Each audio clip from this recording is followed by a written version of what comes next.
Right. तो पिछले class में हम लोग बात कर रहे थे about the polity of the Gupta period, है ना, and some aspects we had discussed such as the theory of kingship. Guptas क्या लगाते थे, how consistent it was with the Arthashastra model of kingship. एक क्वेश्चन भी दिया था उसके ऊपर, वो लिखा नहीं? आपने लिखा? आज लिखेंगे? अच्छा चलो ठीक है। Online students, did you get a chance to write an answer for that? क्योंकि उसी से ना, केवल वो एक आंसर लिखने से ही कई सारी चीजें क्लियर हो जाती। That is why it is very important to write these answers, right? In case you haven't written yet, do try to write it, right? Then provincial and district administration we had covered, right? Urban administration and local institutions, इसके बारे में हमें बात करनी है अभी। तो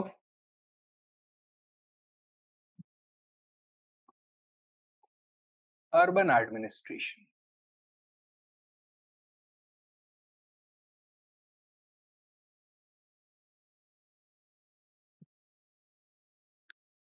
what do we find? urban administration में क्या दिखेगा? हाई डिग्री ऑफ सेंट्रलाइजेशन या फिर local participation and consultative administration? Local participation and consultative administration, ठीक है। तो cities were administered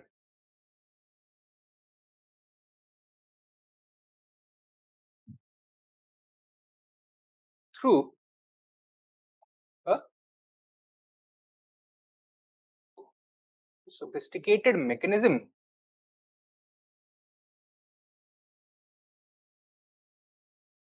of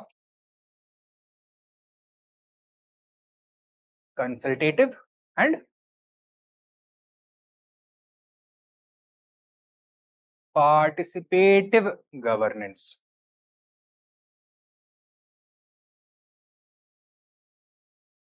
ठीक है।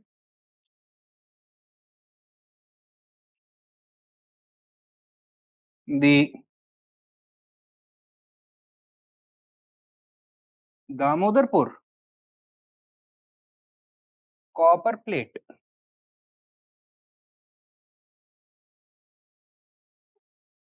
inscriptions, inscription and Ujjain inscription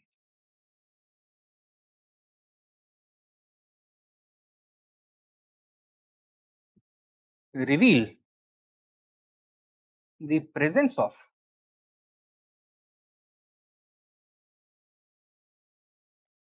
urban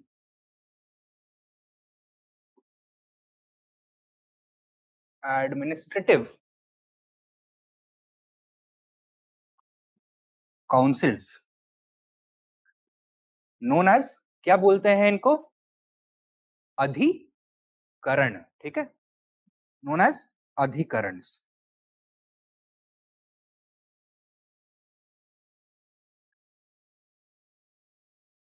For example, Damodarpur copper plate inscription talks about the Adisthan Adhikaran of Koti Varsh district, है ना? These were headed by royal officials such as Vishapatis,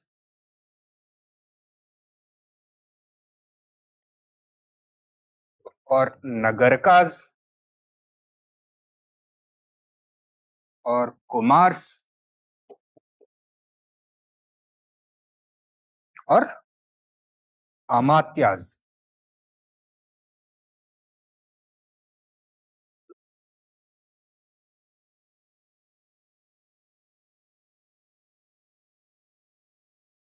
ठीक है।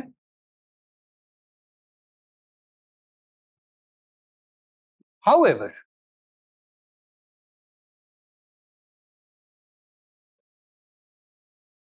they also included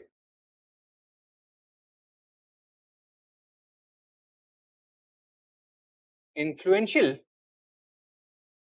local citizens such as the Nagar Shreshtin,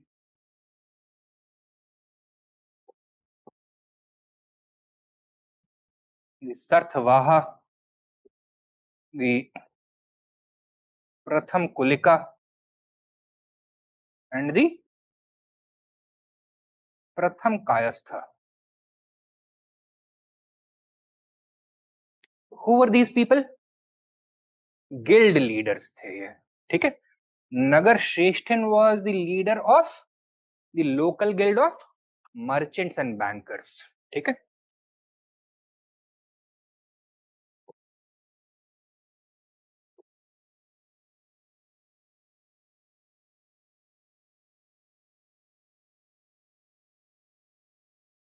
Sarthvaha was the guild leader of,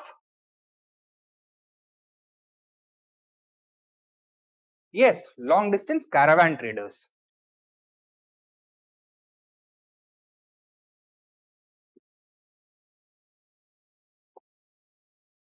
Pratham Kulika was the leader of the guild of artisans.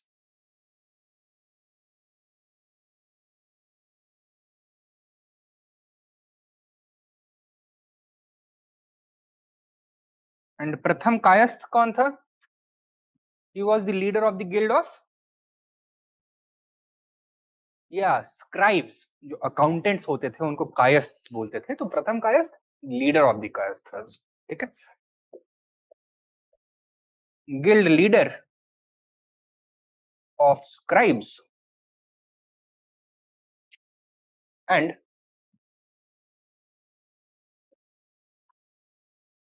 administrative officials.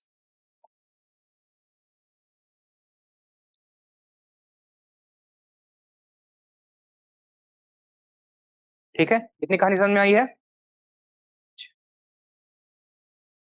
Now ये जो अधिकरण थे, these administrative councils, what were the types of duties that they were expected to perform? क्या क्या task perform करते थे? Urban administration में क्या क्या चीजें इन्वॉल्व होती हैं? या collection of tolls and fines और एक्साइज का कलेक्शन और लॉ एंड ऑर्डर का मेंटेनेंस और क्या होगा? भाई upkeep of public works, maintenance and upkeep of repair of public works etcetera, वो सारी चीजें होंगी. और maintenance of records of birth and deaths, issuance of passports, etc. These kinds of activities they were involved in. So these adhikarans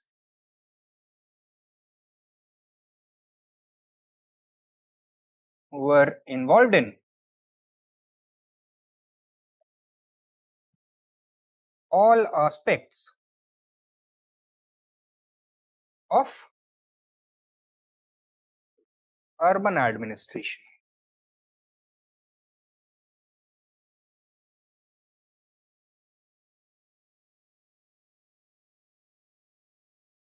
Such as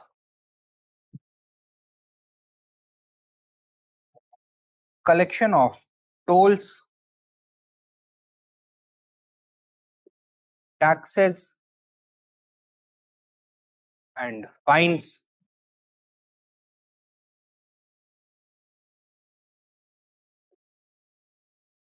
maintenance of law and order,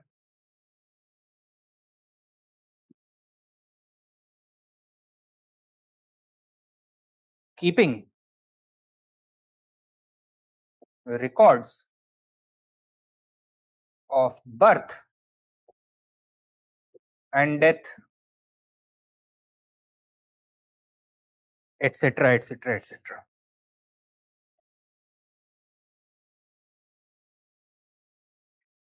ठीक है, इतना समझ में आया है? हाँ, what was the degree of control of the administrative establishment over urban activities? Compare it with the अर्थशास्त्र model. अर्थशास्त्र मॉडल में भी वो बताया गया है ना कि ऑफिशियल्स की ड्यूटीज क्या क्या होती हैं, कैसे कैसे कंट्रोल करना होता है. तो level of official intrusion in urban activity अर्थशास्त्र मॉडल में कैसा था? वेरी हाई और very low? Extremely high. So state was interventionist in nature. It had universal ambitions, universal aspirations. Therefore, extremely high intervention, meaning absolute control over all urban activities. यहाँ पे क्या देखने के लिए मिल रहा है? See, the size of the urban administration is small and it is populated at the very top by not only official elements but also local elites, leading citizens of these cities. And ये जो leading citizens हैं, actually है कौन ये? These are all guild leaders, है ना? है कि नहीं? तो is the administrative establishment going to be directly involved in each and every aspect of urban administration या फिर कई सारी चीजें आउटसोर्स हो जाएंगी? आउटसोर्स हो जाएंगी. For example, maintenance of checks on quality control, fixation of prices etcetera. Mauryan model क्या बोलता था? स्टेट को सब कुछ करना चाहिए, राइट? ये सारी चीजें क्या urban administration under the Gupta period करेगा? नहीं करेगा. ठीक है. At the same time,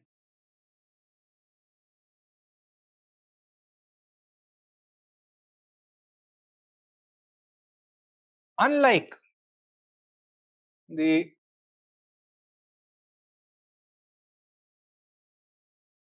अर्थशास्त्र model,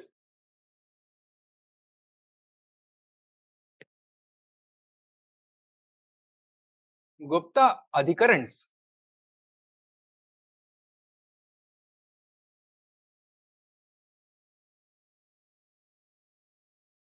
did not directly intervene in or try to control. क्या वो दूसरी क्लास में जाके बैठ गए थे आप? तो ये लगा नहीं कि 15 मिनट हो गए कहीं? अच्छा, तो बताया नहीं कहीं ये वाली क्लास कोई नहीं था? ये तो गड़बड़ है यार. चलो कोई बात नहीं. At the same time, unlike the अर्थशास्त्र model, Gupta period अधिकरण did not directly intervene or try to control each and every aspect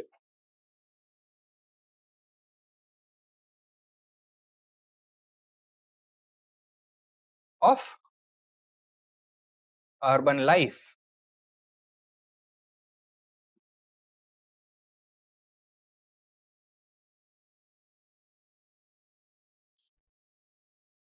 Guilds exercised self-regulation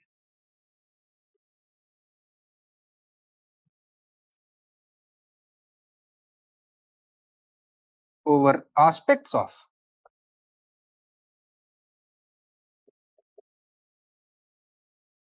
internal discipline,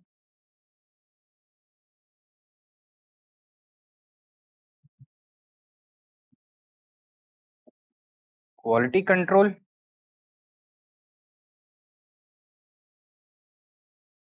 pricing and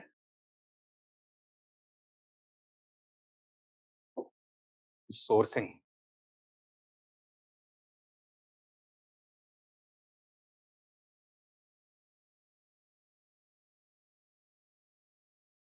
ठीक है.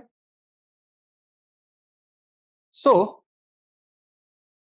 as opposed to the Arthashastra model of urban administration, which emphasizes on administrative uniformity, यहाँ पे क्या देखने के लिए मिलेगा?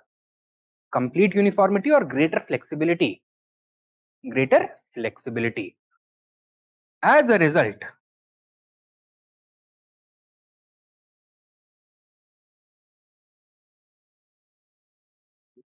Gupta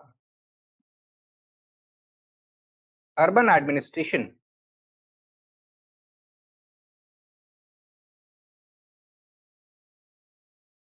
exhibited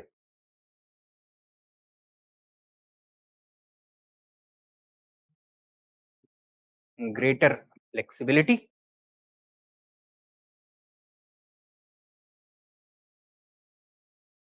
and diversity as compared to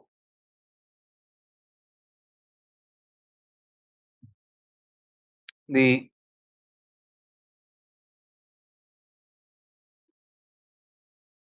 uniform ideals of the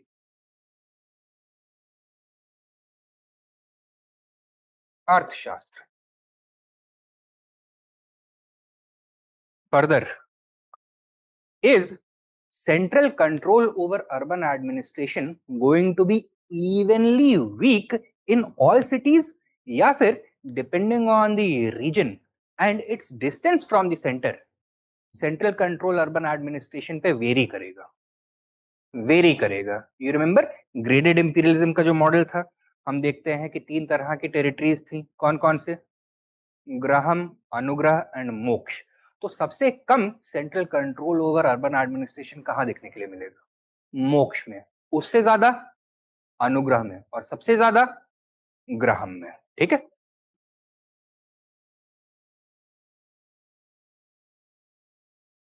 further,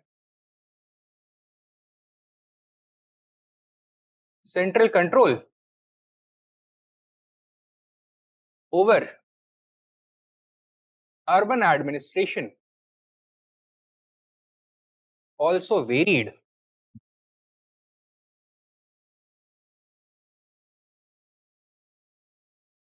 in accordance with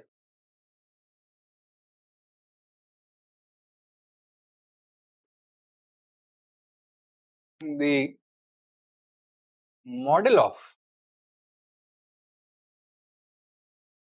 graded imperialism.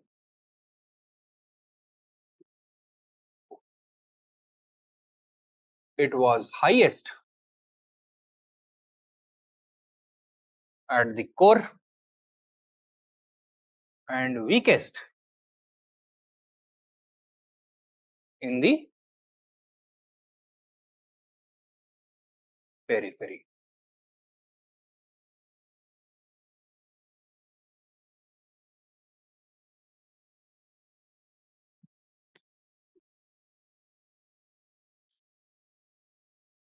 ये समझ में आया है? Thus, क्या बोलेंगे हम?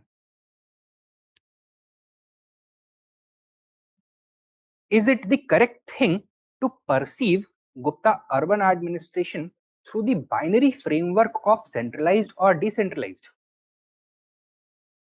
इस तरह से देखना चाहिए. Should that be the actual question कि भाई गुप्ता एडमिनिस्ट्रेशन, अर्बन एडमिनिस्ट्रेशन में was it characterized by the feature of centralization or decentralization?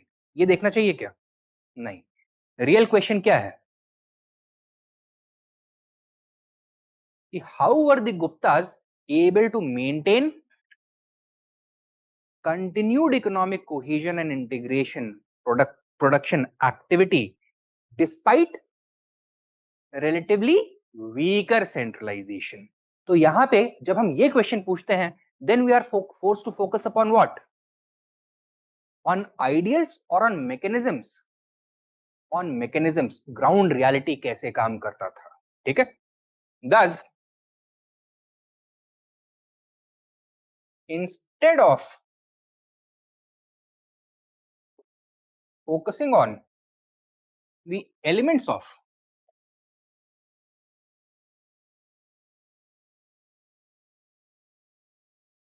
centralization and decentralization in Gupta urban administration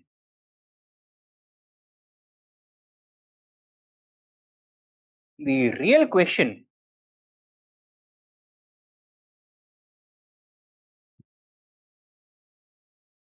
is how the Guptas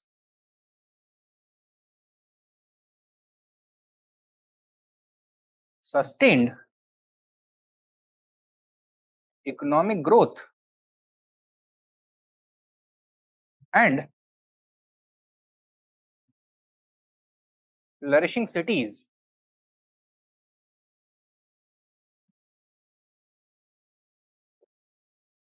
despite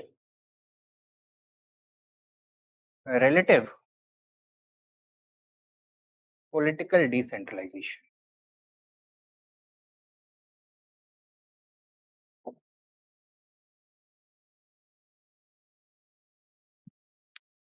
तो बताओ,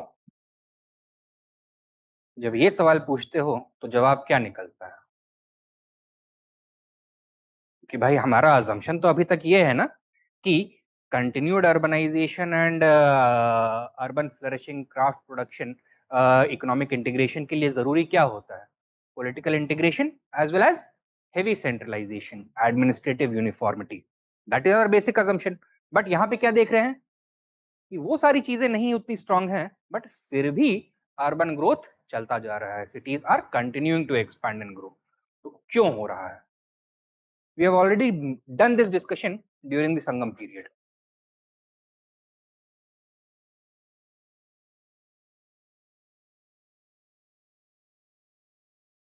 Why is it not dependent completely on political centralization? और क्या pathway हो सकता है economic growth का या urban urban growth का?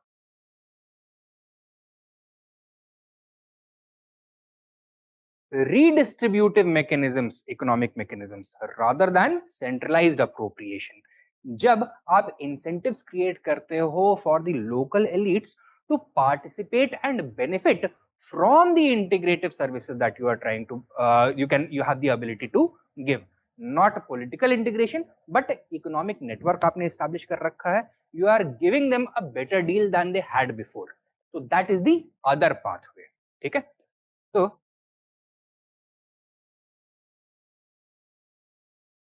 upon reflection,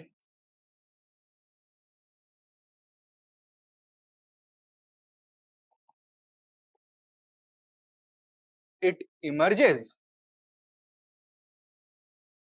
that economic growth and urbanization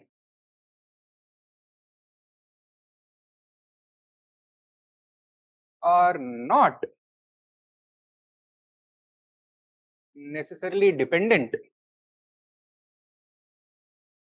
on what? On heavy centralization.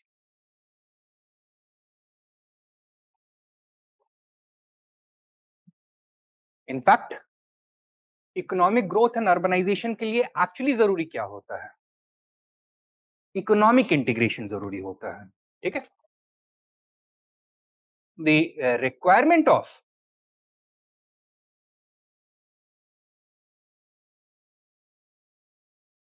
economic integration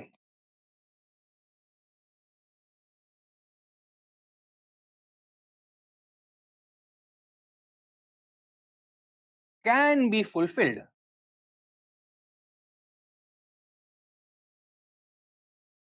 through political integration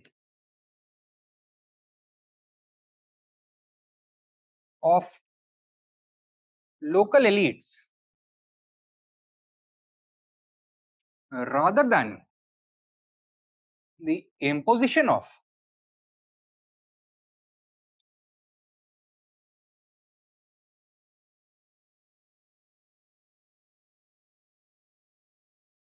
centralized control.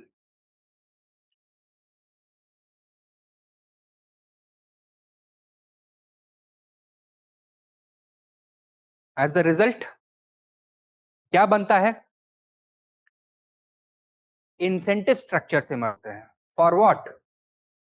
For mutually beneficial participation by both the imperial center as well as these local elites. ठीक है. By doing this, the Guptas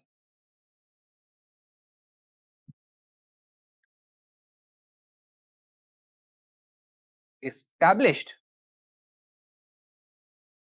or Guptas not established, institutionalized.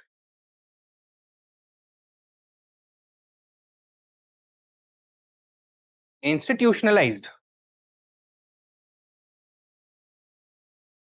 an incentive structure for mutually beneficial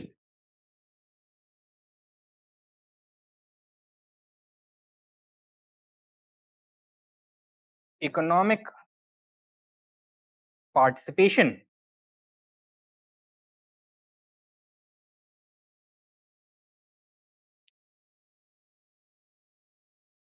in the integrated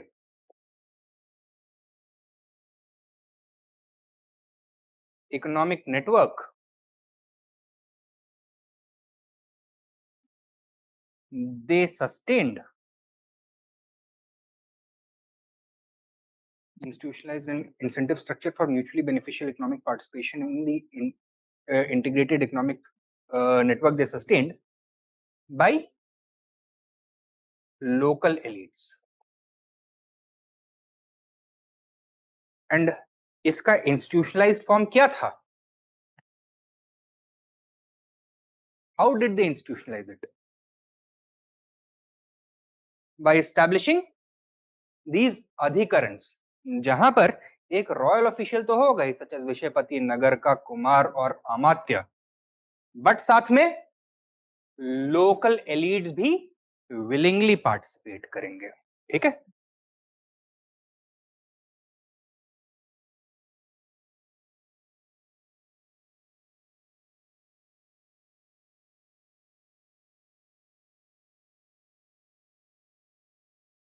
अधिकरण, institutionalized form of this relationship.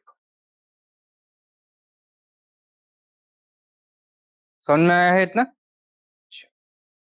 Now एक सवाल,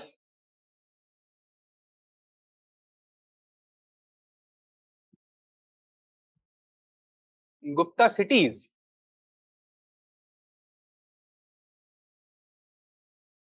continued to flourish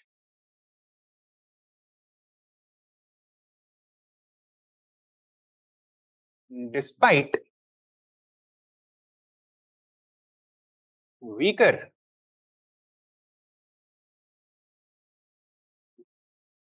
political centralization.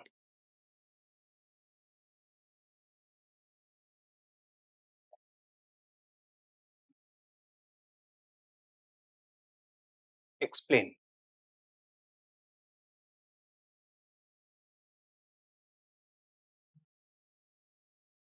$15 marks.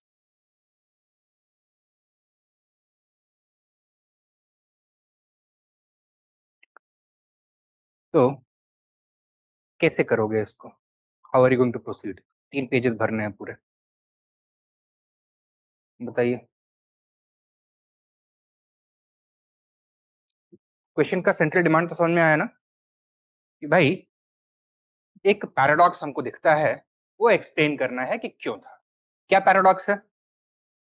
Weaker centralisation but still urban growth हो रहा है. How can this happen? That is what we need to explain. How to begin? शुरू कैसे करेंगे?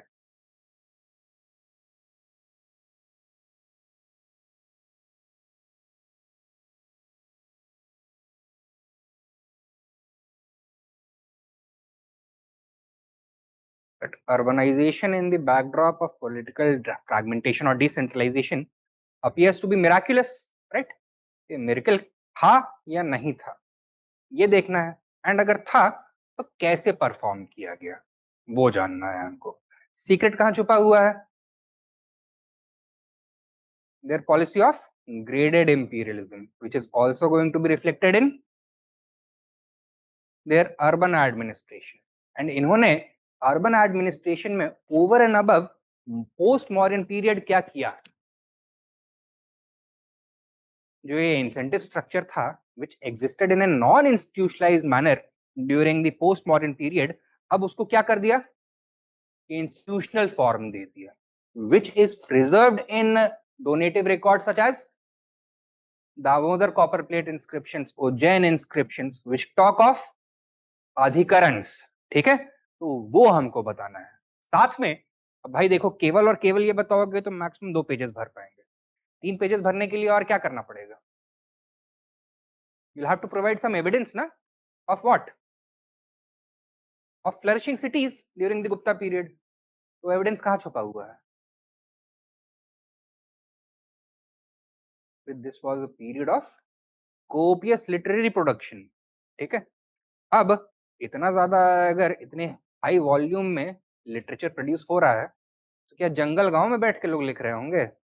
और is literary production itself an evidence of high urbanization? Itself it is an evidence of high urbanization.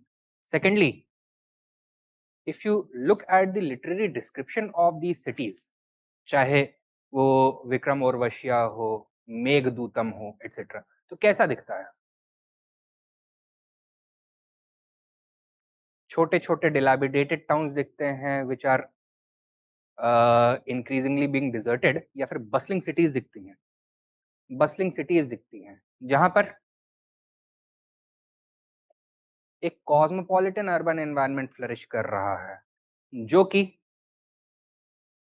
Sophisticated urban groups को sustain कर रहे हैं। ऐसे gentleman जो कि sophisticated, you can say they are connoisseurs of sophisticated culture.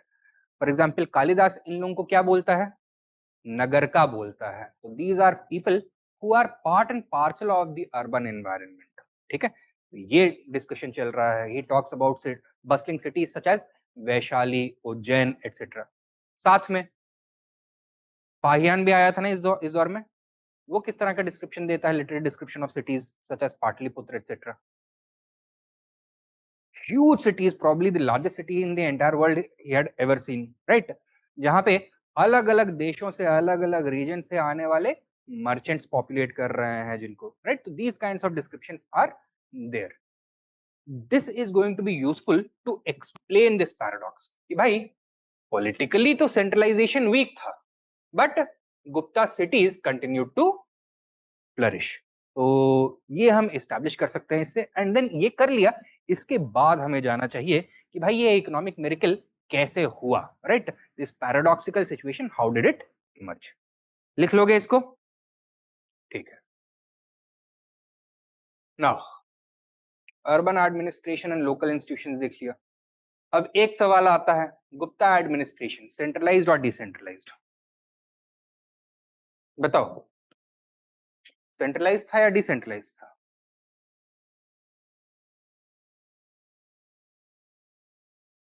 बताओ। Combination of both, centralised भी था और डिसेंट्रलाइज्ड भी था। सेंट्रलाइज्ड किस चीज में था? आइडियोलॉजी में सेंट्रलाइज्ड था। डिसेंट्रलाइज्ड मैकेनिज्म ऑफ एडमिनिस्ट्रेशन में डिसेंट्रलाइज्ड था। What was this a result of? Their policy of imperialism. किस तरह का पॉलिसी ऑफ इंपीरियलिज्म था? Graded integrative policy of imperialism था। ठीक है ना?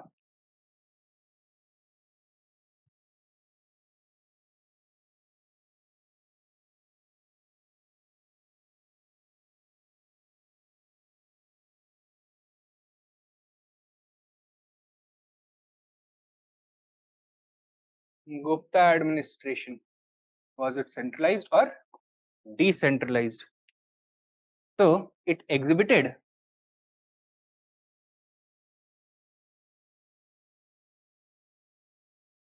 the elements of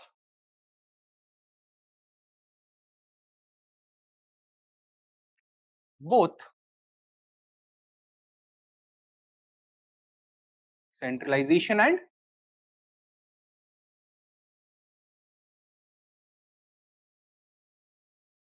decentralization.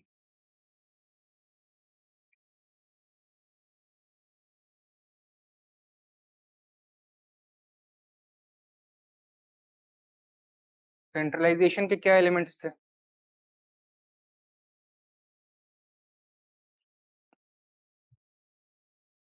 Model of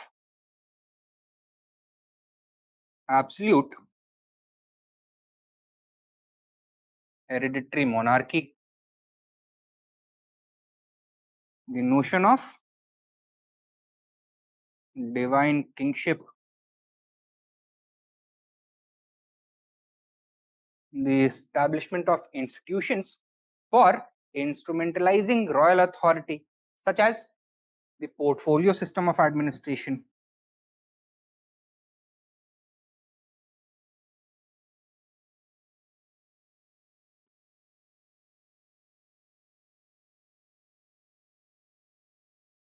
Further, Prayag, Prashasti, etc., they reveal what?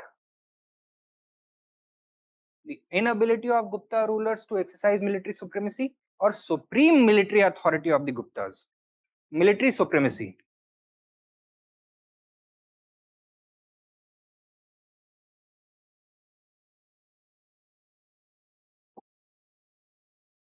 Further, institutionalized mechanisms of bureaucratic and fiscal centralization.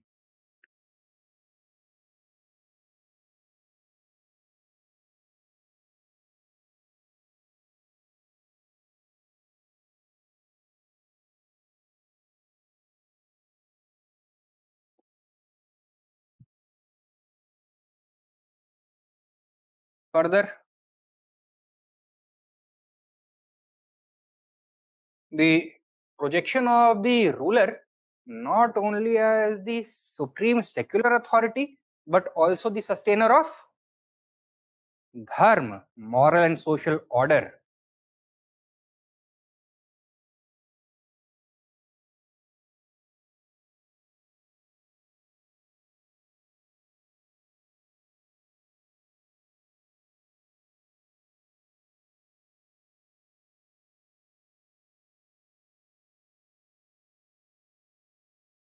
दिख रहा है ना, as highly centralized, but it also contained elements of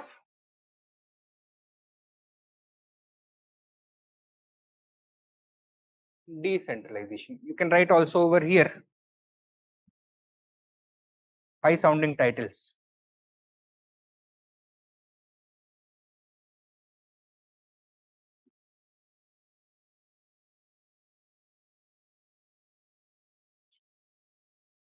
या royal patronage भी इसी में आ जाएगा, royal patronage of religious and cultural activity. Decentralization में बताइए क्या एलिमेंट्स दिखते हैं? Comparatively smaller, less elaborate bureaucracy.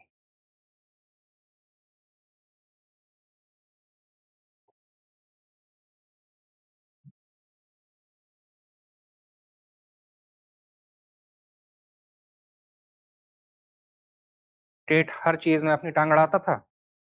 नहीं अड़ाता था. Non interventionist.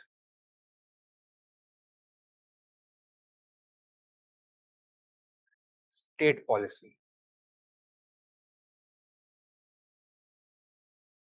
Rather, it relied on active involvement of local elements in local administration.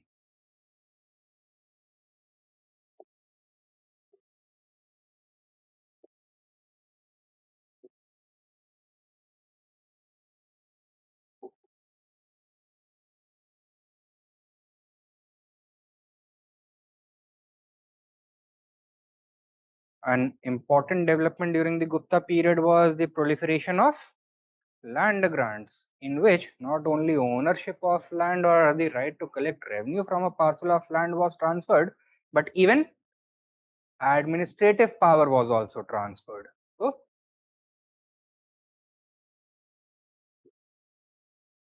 land grants resulted in the emergence of powerful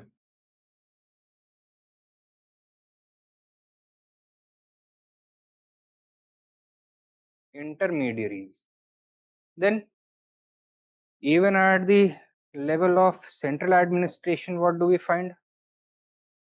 Increasing evidence of hereditary officials and low separation of powers. ठीक है?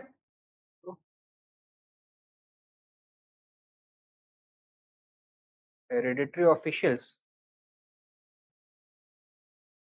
and weaker separation of powers. The Gupta model of provincial administration exhibited the element of what? Uniformity or diversity? Diversity, depending on the nature of the or the ability of the center to exercise direct control over a particular territory, the model of provincial administration also varied.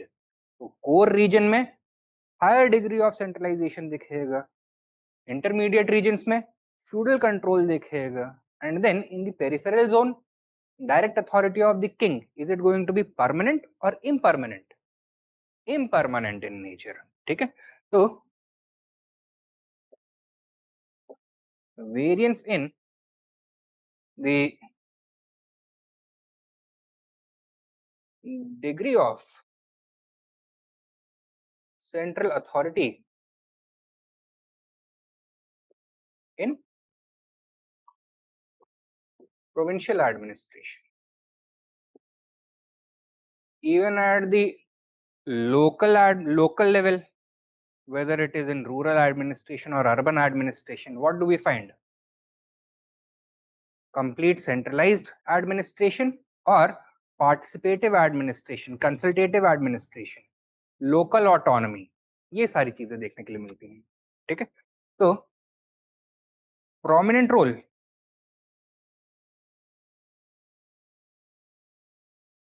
of local officials in local administration, both in urban as well as rural settings. Then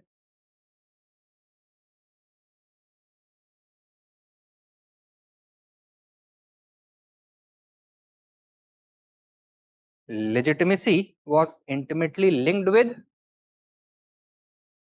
Brahmanical recognition, and therefore the Gupta rulers also shared power with powerful priestly elements. ठीक है? So increasing or rising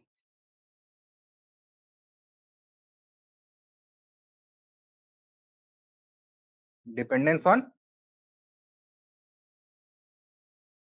Brahmanical legitimacy.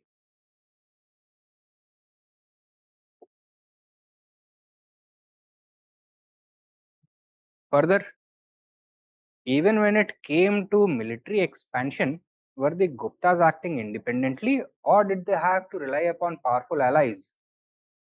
Chandragupta II, for example, used the alliance with the Vakatakas and Nagas to defeat the Shakas. ठीक है? So rising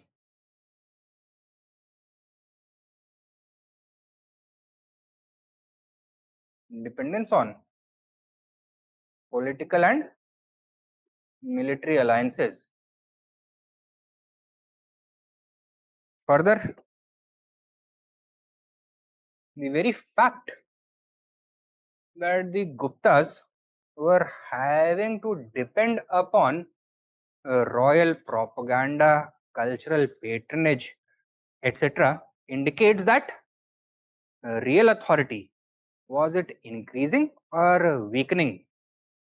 It was weakening. जब एक हाथ कमजोर होगा तो अभी तो दूसरा हाथ मजबूत करने की ज्यादा जरूरत पड़ती है. ठीक है? तो rising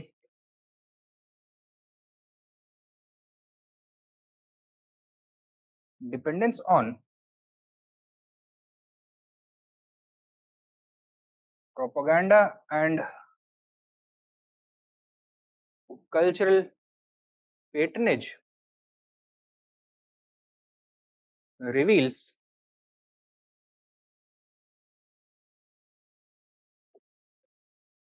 relatively weaker real power or hard power. What do we find? Centralization as well as decentralization.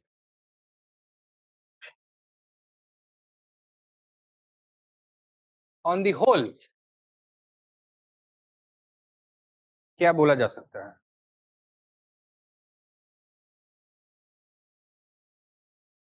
बताओ कंसिस्टेंटली हम लोग क्या बोल रहे हैं? Should we even be asking was it centralized or decentralized? नहीं.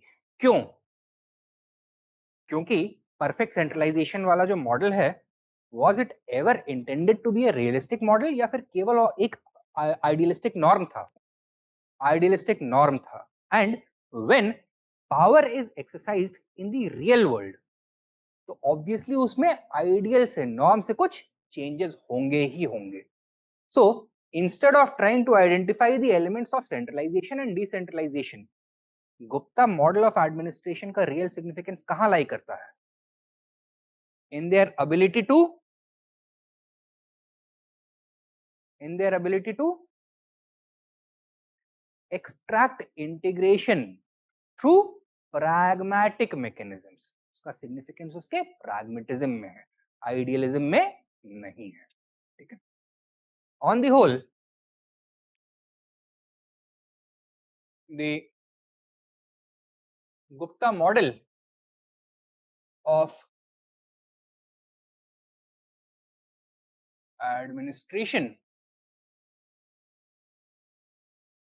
is significant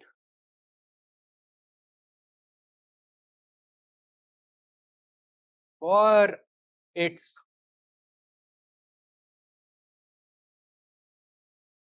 establishment of a pragmatic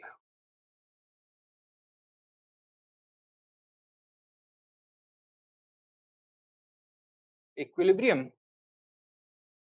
between the forces of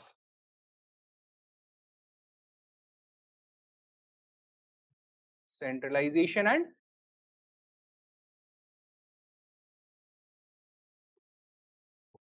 decentralization.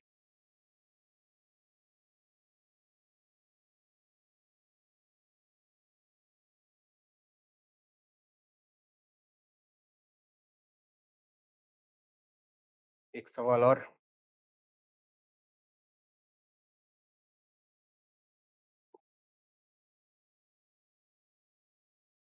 The real significance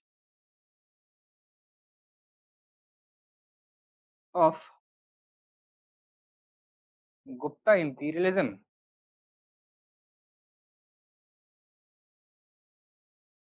lies in its pragmatism.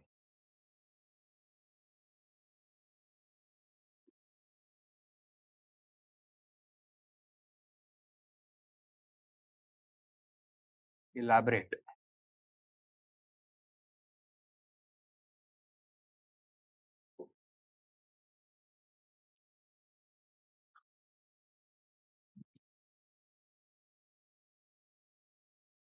Now, यहाँ पे you will have to access this information, लेकिन क्या इस format में उसको present करना होगा?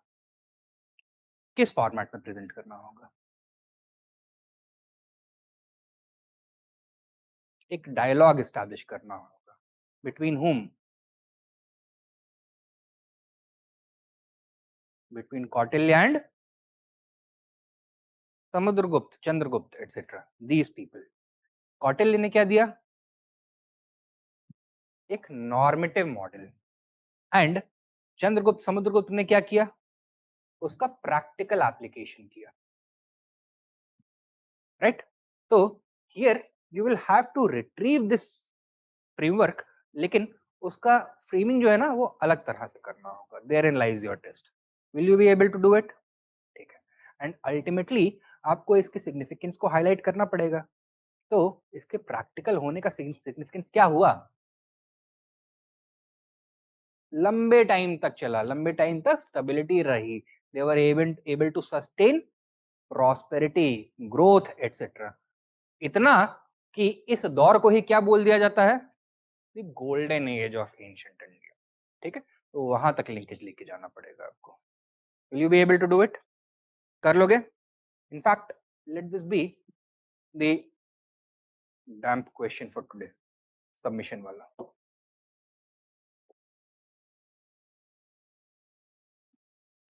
समझ आया है?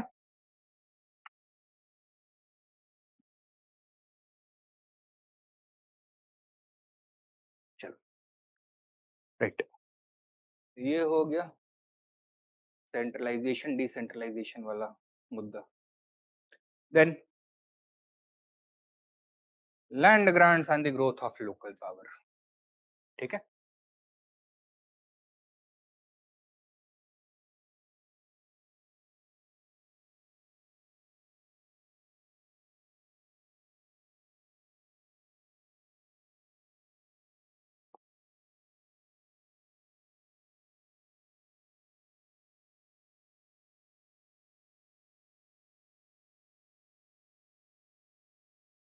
Land grants and the growth of local power. देखो, लैंड ग्रांट्स में हमको क्या देखने के लिए मिलता है ड्यूरिंग द गुप्ता पीरियड?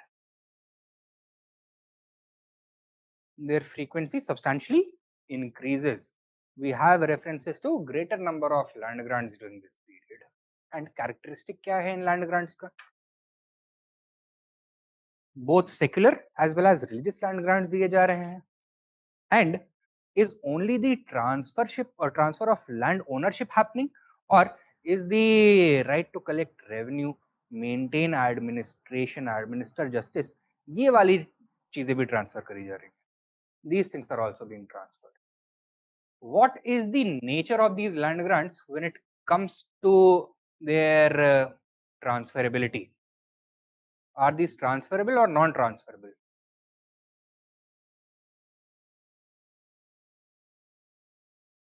मतलब समझते हो ट्रांसफरेबिलिटी नॉन ट्रांसफरेबिलिटी? ट्रांसफरेबिलिटी का मतलब क्या हुआ? हाँ हाँ, they can transfer to other people, sublet कर सकते हैं, किसी और को सेल कर सकते हैं। नॉन ट्रांसफरेबल का मतलब क्या हुआ? कि जिसको दिया है उसी को यूज करना है एंड जब स्टेट चाहे तब उसको वापस ले सकता है। तो that means state retains absolute ownership, state ही असली लैंडलॉर्ड है, बाकी लोगों को यूज करने की अपॉर्चुनिटी दी गई है। तो what was the nature of these land grants? Transferable थे, इनको कैटेगराइज किया जाता था एज अक्षय निधि। अक्षय निधि मतलब permanent till the end of time, जिसको दे दिया है उससे वापस नहीं लिया जा सकता है। नाउ रिलीजियस इंस्टीट्यूशंस को दिया तो religious institutions are going to continue enjoying these land grants in perpetuity. But किसी इंडिविजुअल को दिया है तो उसका लाइफ टाइम तो लिमिटेड है ना, 50 साल के बाद मर जाएगा, फिर हेरिडिटरी ट्रांसफर हो जाएगा। तो these were permanent transferable land grants. समझ में आया? नाउ सतह से देखने पे क्या लगता है, सुपरफिशियली देखने से क्या लगता है? Are these land grants, the proliferation of land grants, going to act as agents of or as instruments of centralization or political decentralization? Decentralization, are S Sharma क्या बोलेंगे, किससे लिंक करेंगे इसको? Emergence of Indian feudalism से. However, is that the whole picture? और क्या है यहाँ पर? ये लैंड ग्रांट्स क्यों दिए जा रहे हैं? रिलीजियस इंस्टीट्यूशंस को देंगे for what? Religious legitimacy, as a mechanism of sustaining cultural patronage, as an act of public charity, right? जो कि publicly visible हो, to create a cultural memory of the state as a patron of religion, learning and culture. ठीक है, तो goodwill purchase कर रहे थे वो, राइट? एंड ये क्यों परचेज कर रहे होंगे? अपने रूल को एक्सेप्टेबल बनाने के लिए, अपने रूल को स्टेबलाइज करने के लिए, अपने रूल को एक्सपैंड करने। और अगर सेक्युलर लैंड ग्रांट्स दी जा रही हैं तो किसको दी जा रही हैं? Administrative officials, military officials, soldiers etcetera, उनको दी जा रही हैं। क्यों दी जाएंगी? As payment in lieu of services, आइए आप हमारे लिए काम करिए, go and win this territory, I am going to assign you a large parcel of that territory as your own auctionery so that you can continue to enjoy the fruits of your labor and I also continue benefiting. तो ultimately land grants देने से state का केवल नुकसान होता है because of the delegation of political authority, या उसका फायदा भी होता है, उसका फायदा भी होता है। फर्दर लैंड ग्रांट्स की वजह से क्या क्या और चीजें होंगी, इकोनॉमिकली क्या इंपैक्ट पड़ेगा? Land grants from this period onwards emerged as very important mechanisms for expansion of agriculture. बृहद संहिता क्या बोलता है, या फिर नारद स्मृति क्या बोलती है? That majority of land grants कैसे इलाकों में होने चाहिए? ऑलरेडी सेटल्ड एरियाज और unsettled regions, forest territories, forest regions में होने चाहिए, अनसेटल्ड एरियाज में होने चाहिए, वेस्टलैंड में होने चाहिए। ठीक है। फर्दर यहाँ पे अगर ब्राह्मण्स को लैंड ग्रांट्स दी जा रही हैं, ब्राह्मण्स यहाँ पे केवल और केवल एग्रीकल्चर का एक्सपेंशन करेंगे या ब्राह्मणिकल कल्चर भी इंट्रोड्यूस करेंगे? ब्राह्मणिकल कल्चर भी इंट्रोड्यूस करेंगे। So they are going to introduce a new cultural network through which local populations can be integrated and merged with the mainstream society. And mainstream society का character क्या है? It is hierarchically organized and occupationally differentiated, right? Which are very important for what? For channelization of surplus from the bottom towards the top, and also for ensuring economic diversity. भाई अगर हर group अलग अलग function perform कर रहा है, that means every type of activity is assured of a particular social base of workers. किसी भी activity के लिए लेबर शॉर्टेज होगा? नहीं होगा। That is what it means. तो बताओ, does it act as an instrument of political decentralisation और centralisation?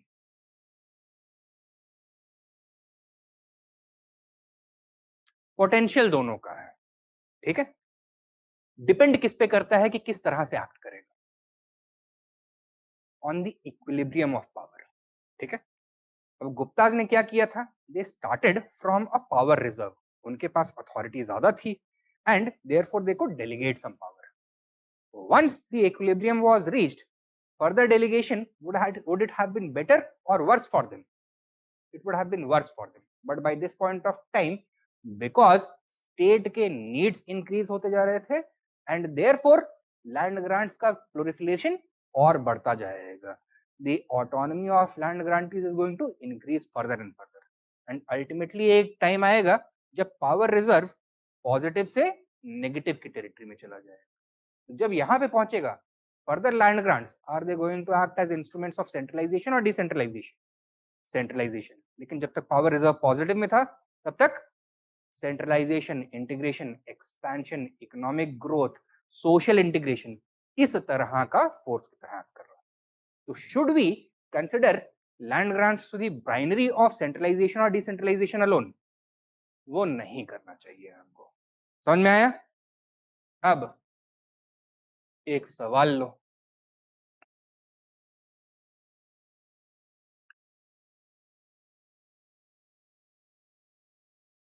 Did land grants during the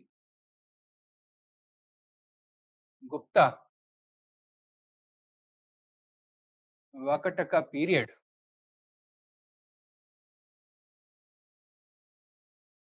act as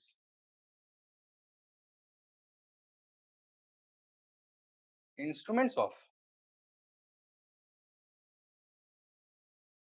political integration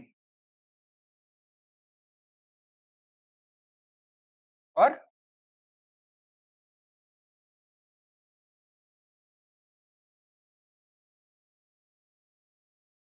disintegration?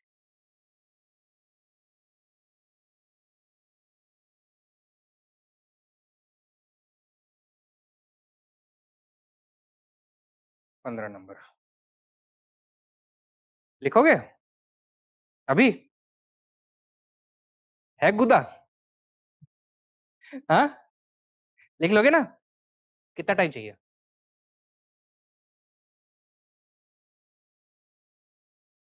अरे कितना टाइम लोगे? एग्जाम में कितना टाइम मिलेगा 15 नंबर का सवाल लिखने के लिए? 35 मिनट में 3 सवाल लिखने होते हैं, जिसमें एक 20 नंबर का और दो 15 नंबर के होंगे। लगा लो 10 minute. Hmm, set the timer at 10 minutes. देखते हैं क्या कमाल करते हैं आप लोग। चलिए, your time starts now.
Wrap up करना शुरू करो, अब 1 मिनट ही बचा हुआ है।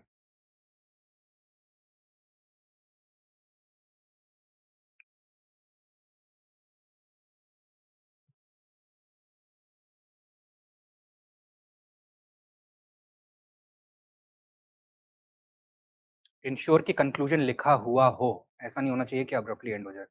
Even if you are not writing a point, एक कंक्लूजन जरूर लिखो।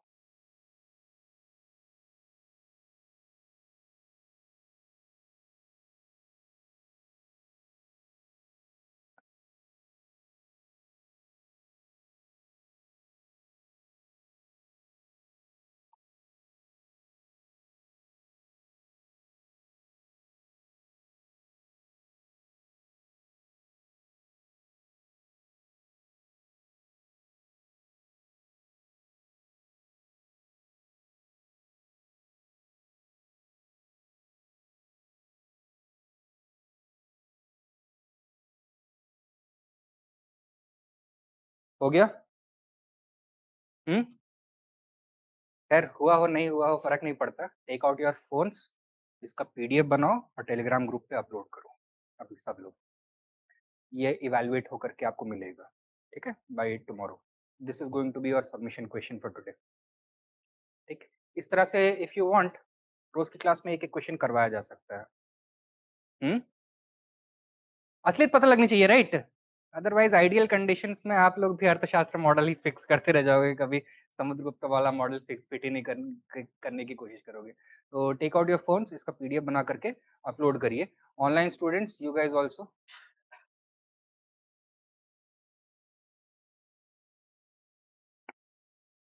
Will proceed from there.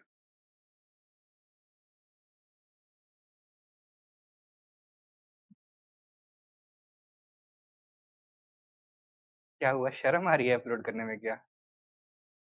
कोई बात नहीं, इट इज योर वर्क, इसमें शर्माने की क्या बात है? एटलीस्ट आपको एक डायग्नोसिस तो मिलना चाहिए ना, अभी कहाँ पे हो आप और क्या रिक्वायर्ड है।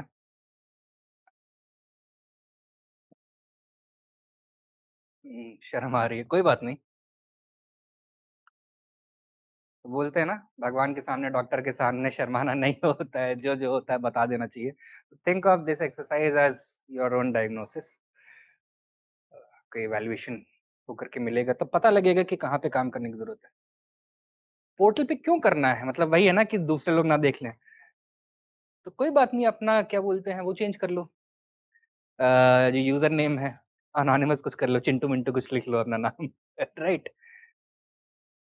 देन वो सुना है ना, इस हमाम में सभी नंगे। तो यहाँ पे वो वाला चलता है अभी। कोई बात नहीं, you need to move beyond these things.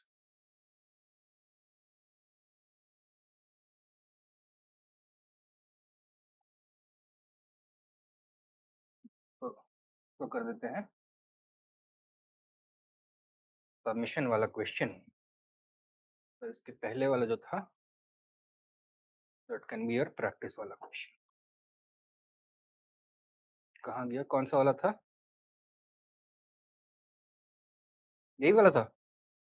नहीं ना?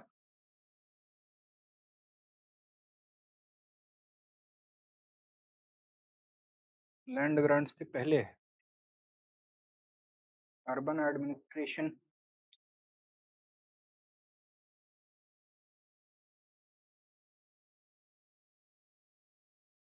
ये, हाँ,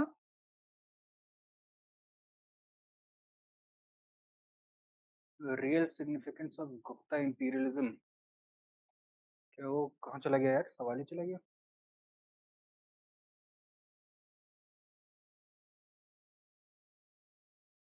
अरे,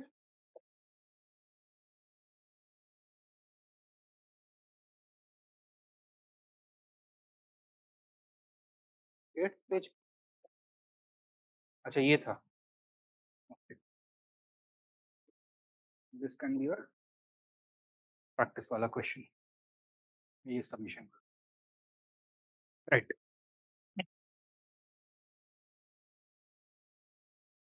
बन गया पीडीएफ, कर दिया upload. I want you to upload it right now, क्योंकि फिर उसके बाद अगर किया तो मुझे पता है कि वो फिर बाद में फुर्सत से बैठ के लिखा हुआ आंसर होगा। चलो गुड, शिखा ने अपलोड कर दिया, नाइस। अरे करो करो करो।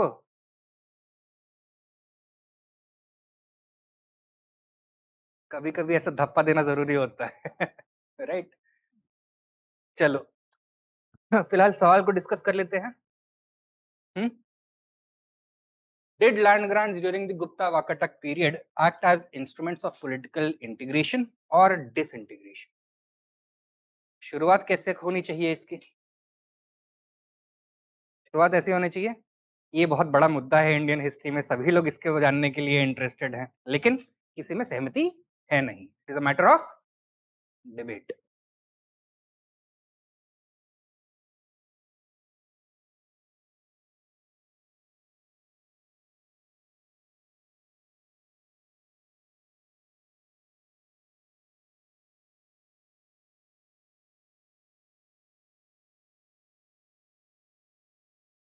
देन इसके बाद पहले किसके क्या हाईलाइट करना चाहिए? इसके इंटीग्रेटिव पोटेंशियल को या फिर डिसइंटीग्रेटिव पोटेंशियल को? डिसइंटीग्रेटिव पोटेंशियल को। क्यों? क्योंकि डिबेट क्रोनोलॉजिकली इवॉल्व ही ऐसे हुआ है। सबसे पहले इसके डिसइंटीग्रेटिव पोटेंशियल को किसने हाईलाइट किया? Marxist such as R S Sharma. उन्होंने ही मॉडल दिया है ना इंडियन फ्यूडलिज्म का। तो दो लोगों से पैसे लिए थे उन्होंने, एक टाटा स्टील से, एक दूसरे जो ये बड़े बड़े सामंत लोग हैं उनसे। राइट। तो land grants as a force of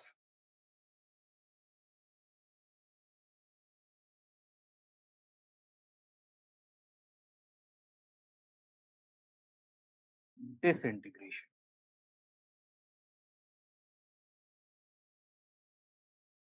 bye R S Sharma. क्या बोलते हैं ये? Land grants involved not only the transfer of land ownership or fiscal privileges, but also administrative rights.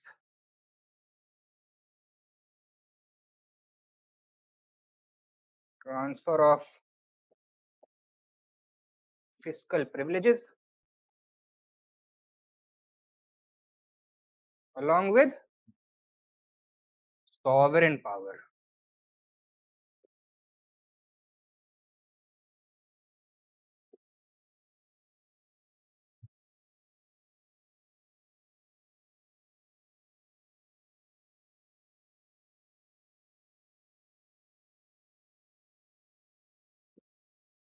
Further, nature of these land grants, permanent Akshay निधि थे।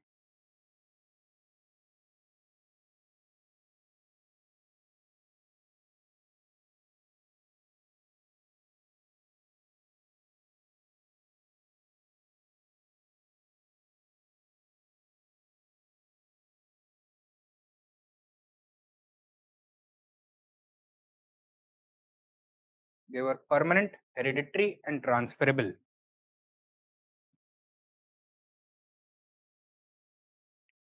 Further, और बताइए।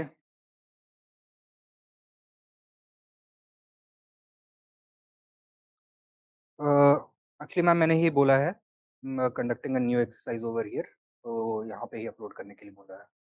Please bear with us. Right.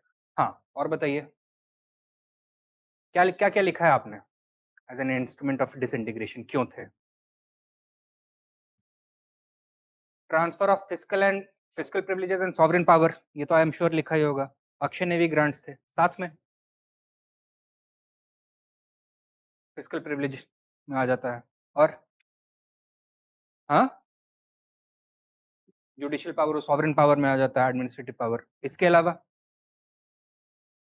Hereditary, permanent, transferable and hereditary थे, Akshay navy थे। और उसके बाद mechanism तो explain करना पड़ेगा ना कि इसकी वजह से हुआ क्या। किंग्स का अथॉरिटी डिप्लीट हुआ एंड एम्पावर कौन हुए? Local elites. तो it empowered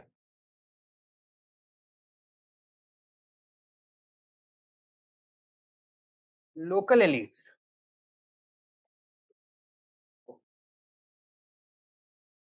and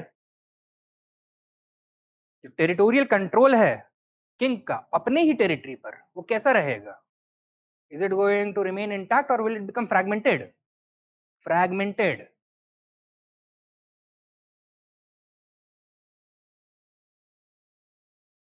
fragmented royal writ हो जाएगा. फॉर एग्जाम्पल, प्रभावती गुप्ता का एक रिद्धापुर कॉपर प्लेट इंस्क्रिप्शन है, तो वहां पे she has recorded a land grant and वो बोलती है दैट रॉयल ट्रूप्स इस पूरे इलाके में घुस ही नहीं सकते हैं. तो मतलब मिलिट्री सेल्फ लिमिटेशन रूलर्स अपने ऊपर लगा रहे थे इनको सस्टेन करने के लिए. अल्टीमेटली होगा क्या इसकी वजह से? Will the kings be capable to conduct their policy, to make and conduct their policy independently, or will they become increasingly dependent on local officials, increasing royal dependence on local authorities?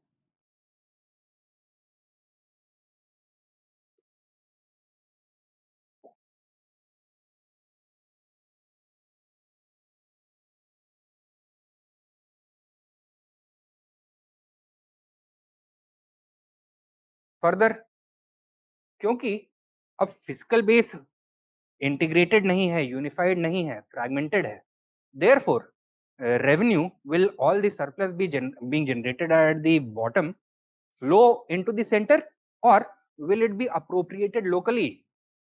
It will be appropriated locally. तो जो state है उसका कोषागार बढ़ेगा या छोटा हो जाएगा? छोटा हो जाएगा.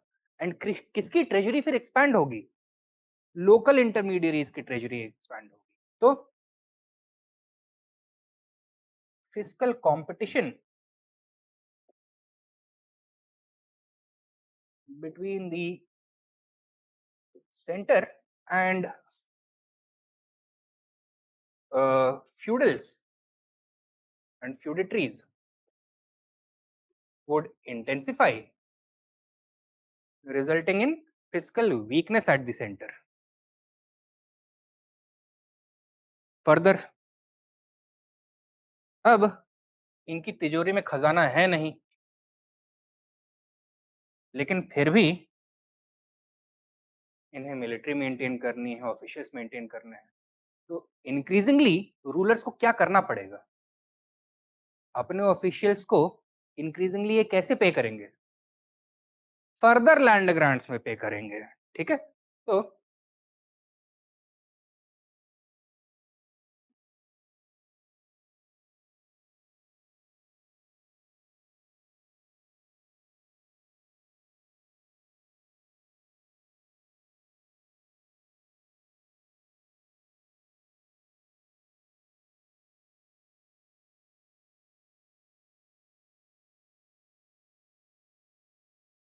गुड्डू भैया का नहीं है, शुरू मजबूरी में किए थे लेकिन अब मजा आने लग गया है. इनका उल्टा हुआ है, शुरू मजे के लिए किए थे, अब मजबूरी बन चुकी है.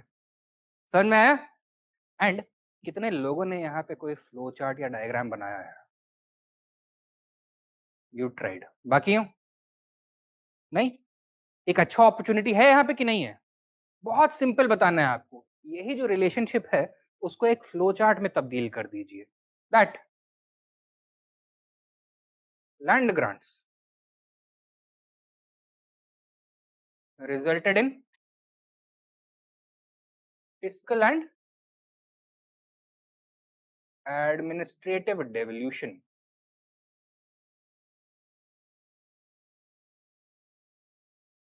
which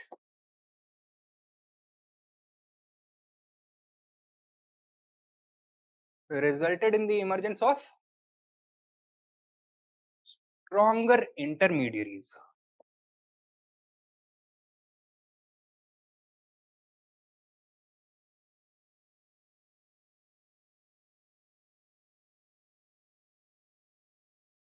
And contributed to fiscal decentralization,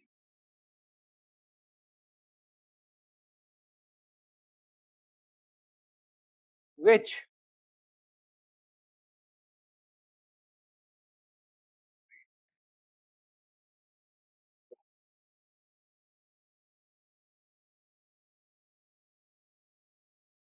further strained the royal treasury.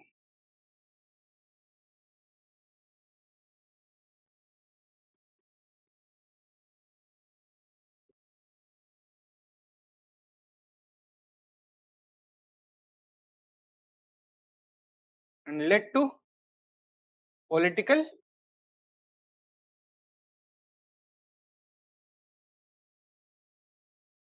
disintegration, जिसकी वजह से लैंड ग्रांट्स और बढ़ जाएंगे, तो अपने चक्कर में फंस गए लोग। ठीक है, तो शर्मा जी क्या बोलते हैं, thus the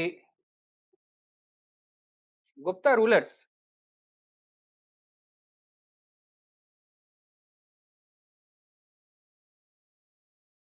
through land grants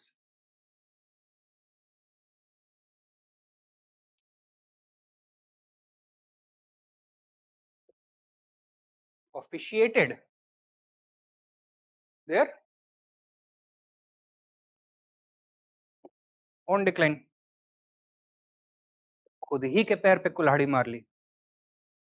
समझ में आया?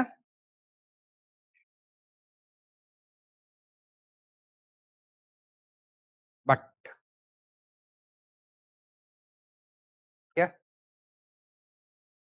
कहानी अभी बाकी है, right? Land grants also acted as a force of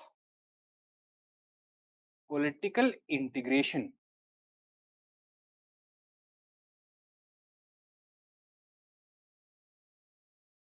कैसे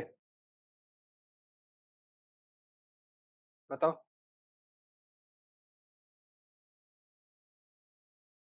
अरे अभी अभी जवाब लिखा है, बताओ। First of all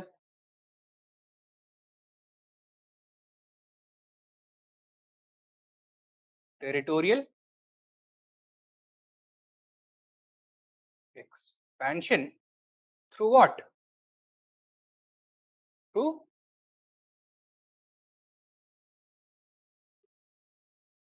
negotiated power sharing. With whom? With powerful military elements as well as local elites. तो उसको इंस्ट्रूमेंटलाइज करने के लिए लैंड ग्रांट्स बहुत क्रूशियल फैक्टर थे। Further to gain religious and cultural legitimacy by making land grants to religious institutions to obtain popular goodwill by engaging in public acts of charity by making endowments of land grants to religious institutions, cultural institutions.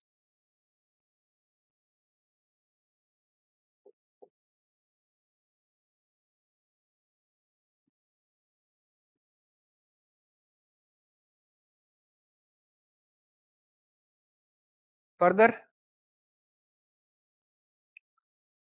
expansion of agriculture, उसके लिए land grants बहुत useful होंगे।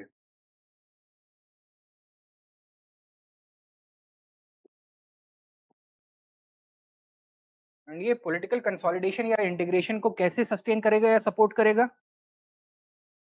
या fiscal base of the state is going to increase.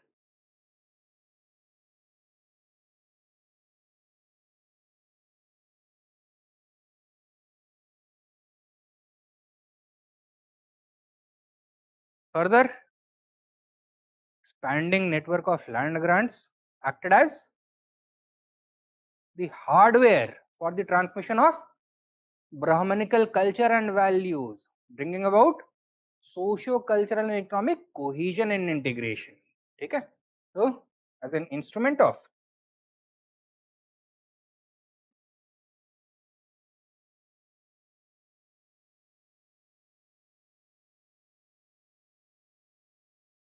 Sanskritisation. और ऐसा कौन बोलता है? Revisionist scholars. कुछ स्कॉलर्स के नाम पता है? एक आध तो पता होंगे, क्योंकि कल भी हमने एक नाम तो डिस्कस किया था, हार्मन कुलके फॉर एग्जाम्पल। उसके साथ मैंने क्या बताया था, एक और नाम बताया था, बीडी चट्टोपाध्याय, राइट, जो इसके कल्चरल एस्पेक्ट्स के ऊपर एम्फेसाइज करते हैं। एंड देन शर्मा जी को हमेशा जवाब देने के लिए कौन खड़ी होती हैं? मिसेस थापर खड़ी होती हैं, प्रोफेसर थापर खड़ी होती हैं, राइट। तो रोमिला थापर, हरमन कुलके, बीडी चट्टोपाध्याय।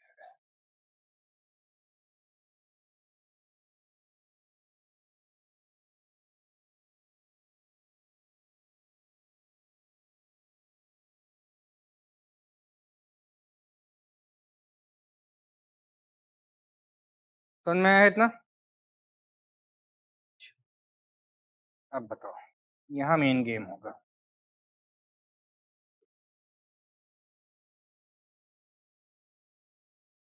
कंक्लूजन। बताइए आप लोगों ने कैसे कंक्लूड किया है? ये मत बोलना both has a force of integration as well as disintegration. मैंने इसका हिंट दिया भी था आपको, वो एनालॉजी बताया था ना, पावर रिजर्व वाला, वो यूज करना है हमें यहाँ पर। वो आइडिया पता है मुझे कैसे आया, पावर रिजर्व वाला? पता नहीं आप लोग ऑटोमोटिव एंथुजियास्ट हो या नहीं हो, बट रोल्स रॉयसेस में आपको जो आरपीएम मीटर नहीं मिलता है, रादर उसमें पावर रिजर्व मिलता है, यानी कि आपकी गाड़ी जिस आरपीएम पे है इस समय, उसके बाद भी और कितना टॉर्क जनरेट कर सकता है। तो इन टर्म्स ऑफ परसेंटेजेस वो बताता है। तो मुझे लगा यार ये बड़ा सही है, इसको यहाँ पे यूज किया जा सकता है।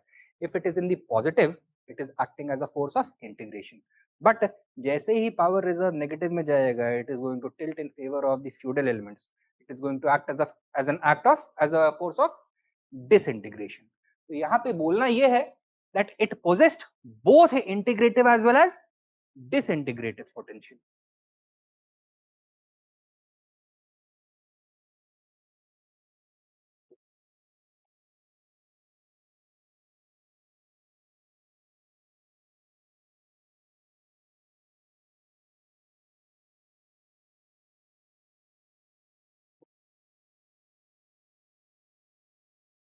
But डिपेंड किस पे करेगा कि as a force of integration काम करेगा, as a force of disintegration काम करेगा।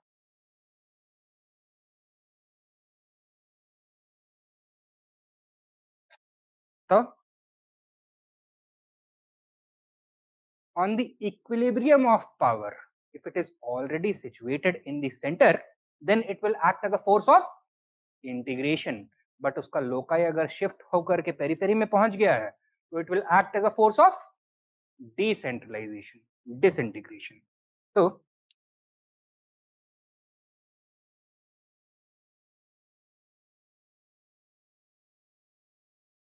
its operation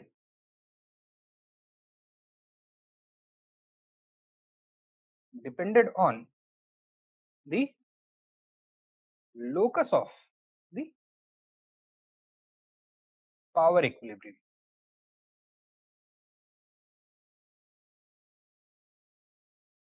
Thus, initially, land grants acted as a force of integration and expansion, later becoming a force of disintegration, leading to feudal tendencies. इस तरह से combination of these things you should have used in the conclusion. अब बताओ यहाँ पे क्या मैंने कुछ नया बताया है? May be one thing, Prabhavati Gupta का जो Riddhapur copper plate inscription, that is one thing I have introduced, but उसमें भी यही बताया ना कि these grants were akshaya nivi grants, right. Further यहाँ पर ये क्या बोलते हैं, रिट फ्रैगमेंट हो गया है कि जो रॉयल ऑफिशियल्स हैं या फिर मिलिट्री है, उन एरियाज में नहीं जा सकता है, केवल यही नया बताया है। एंड मे बी यहाँ पे ये एक आध नाम नए बताया हूँ, वो भी मैं पहले डिस्कस कर चुका हूँ। तो जिन्होंने ध्यान से सुना होगा वो प्रॉब्ली इनको यूज कर सकते हैं। कुछ भी मैंने नया नहीं बताया हुआ है। But were you able to achieve this kind of clarity in your answer? क्यों नहीं हुआ? वो आइडेंटिफाई करना जरूरी है ना। प्रॉब्लम कहाँ पे हुआ? मुझे पता है कि आप लोगों ने क्या किया होगा। फ्रेमिंग आप लोगों ने हो सकता है ये वाली यूज करी हो, that it is a force of integration और a force of disintegration. Problem आया कि पहले क्या हाईलाइट किया जाए। पहले as a force of integration दिखाना चाहिए, as a force of disintegration दिखाना चाहिए। दूसरी प्रॉब्लम आई होगी कि इसको हिस्टोरियोग्राफिकली फ्रेम कैसे किया जाए, राइट? क्योंकि कुछ लोगों ने शुरू में ही ये लिख दिया होगा it acted as both a force of integration as well as disintegration, right? वो नहीं करना चाहिए था। रादर वो हमको कंक्लूजन में करना है ना। तो इंट्रोडक्शन में हम कर क्या सकते हैं, that it is a matter of debate, ये करना है। तो यानी कि थोड़ा स्ट्रेटेजिकली सोचना जरूरी है यहाँ पर। एंड ये सवाल ऐसा था नहीं कि इसमें पता ना चले कि डिमांड क्या है, राइट? तो इफ एंड ओनली इफ आपने थोड़ा सा फ्रेमिंग के बारे में सोचा होता and you would have thought of the conclusion, तो पॉसिबली आप अच्छे से आंसर को एक्सपैंड कर सकते थे। तीसरी प्रॉब्लम मुझे ये होगी कि इतने सारे डायमेंशंस में भी नहीं निकले हों, but that is not a major thing, वो विद प्रैक्टिस निकल जाएंगे। मेजर थिंग आपका हुआ है कि ये इंट्रो में ही गलती हो गई है, तो इस वजह से यहाँ तक पहुंचते पहुंचते डायरेक्शनलेस हो गए हैं। बिकॉज आपको ये तो पता है ना कि इंट्रो एंड कंक्लूजन दोनों सेम नोट पे नहीं होना चाहिए। तो जो चीज कंक्लूजन में लिखनी है वहां से इंट्रो करना ही नहीं है। तो ये अवेयरनेस होनी चाहिए। दैट इज वाई इनिशियली ही मैंने बताया था कि एक एग्जीक्यूशन फ्लो होता है। आप इंट्रो पहले लिखते हो, फिर उसके बाद body and then finally conclusion लिखते हो। लेकिन सोचना कैसे होता है? उल्टे डायरेक्शन में सोचना होता है। कंसेप्शन फ्लो उल्टा होता है। Think of the conclusion first, then worry about the introduction. यहाँ पे तो ये मैं ऑलरेडी अभी अभी फ्रेश डिस्कस किया हुआ है। वो पावर रिजर्व वाला एनालॉजी भी आपको बताया हुआ था। तो ये आपको आइडिया होना चाहिए कि हमें बाद में बताना है कि it had both integrative as well as disintegrative potential. वो किस तरह से काम करेगा वो डिपेंड करता है कि कौन सा पेडल आप दबा रहे हो उस समय। ठीक है? Is this clear everyone?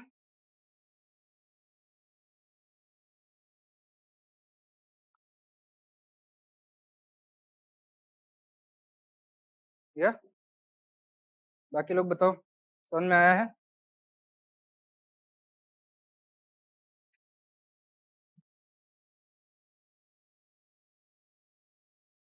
Yes, great. Then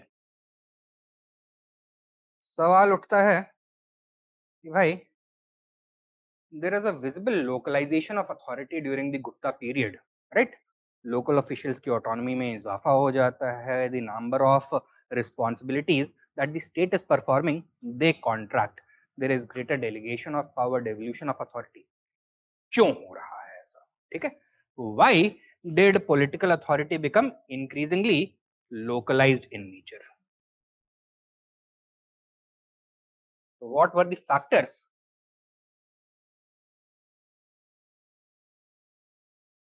behind the localization of Gupta power? और हाँ, गुप्ता पावर बोल सकते हैं या फिर पॉलिटिकल अथॉरिटी। तो बताइए जरा। लैंड ग्रांट से एक फैक्टर होगा, ठीक है।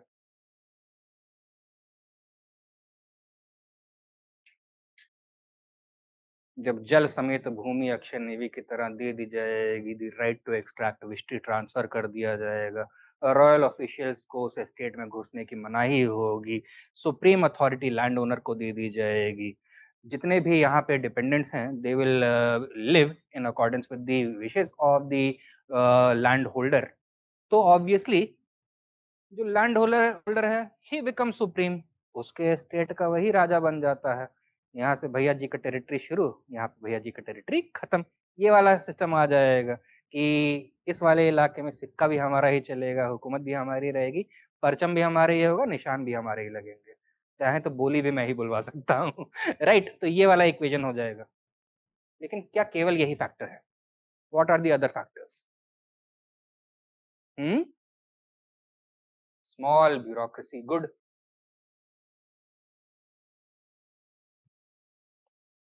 स्मॉल ब्यूरोक्रेसी, ठीक है। और ये पूछो स्मॉल ब्यूरोक्रेसी क्यों?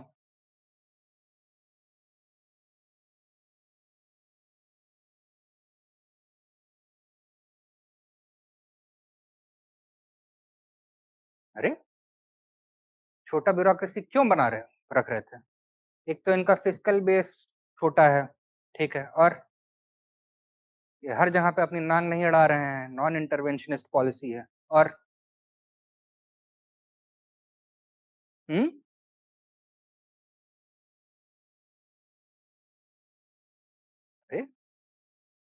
दे rely primarily upon local officials to maintain cohesion, integration etcetera, right. हर हर चीज खुद नहीं करने की कोशिश कर रहे हैं, इनका मेथड ही डेवोल्यूशन वाला है, ठीक है। Further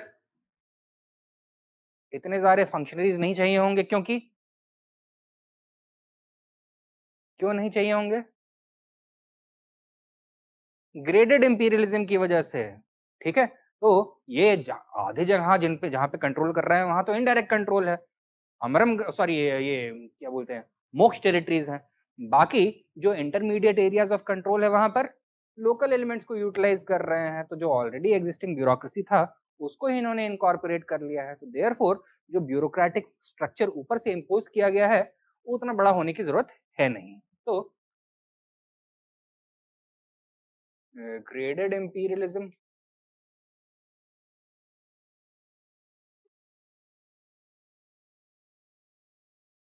non interventionist,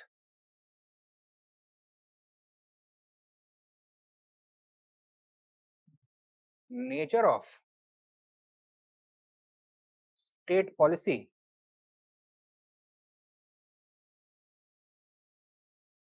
and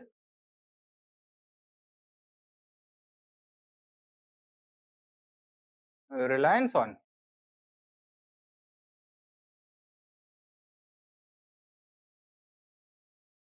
local elites for local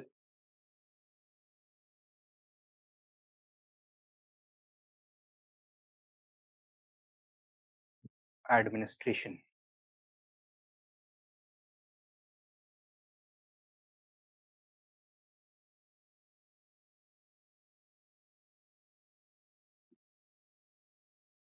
बताओ स्टेट अपने आप को कैसे इमेजिन करता था? एज द कर्ता धर्ता माई बाप, और as the facilitator, as the facilitator, as the provisioner of that administrative, physical, and regulatory infrastructure in which local elites could come and express themselves, fulfill their aspirations। तो गुप्तास का फंडा बड़ा सिंपल था, ठीक है। सबमिट बिफोर मी, तो क्योंकि तुम्हारा फायदा होने वाला है। You are enjoying a bad deal right now by remaining alone. Join me, तुम्हारा भी फायदा होगा, मेरा भी फायदा होगा। It is different from the Arthashastra model of imposed centralisation, क्योंकि यहाँ पे सेंट्रलाइजेशन और इंटीग्रेशन को डिफरेंशिएट करने की जरूरत है। That is why Gupta power appears to be more localized, but does it mean that it was decentralized? नहीं, ठीक है। इट सिंपली मीन्स दैट जो अथॉरिटी एक्सप्रेस किया जा रहा है, सेंट्रल अथॉरिटी एक्सप्रेस किया जा रहा है, that is not in coercive forms, rather obedience, loyalty, cooperation extract किया जा रहा है थ्रू नेगोशिएटेड पावर शेयरिंग। वही टेप है जो हम शुरू से बजा रहे हैं, यहां पे भी वही लगने वाला है। अब एक सवाल लिखो,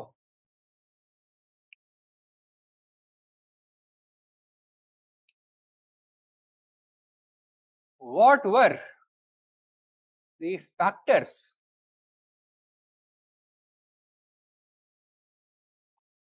responsible for the localization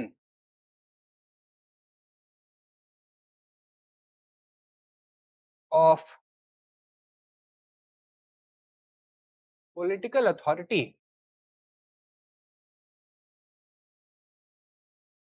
during the Gupta period.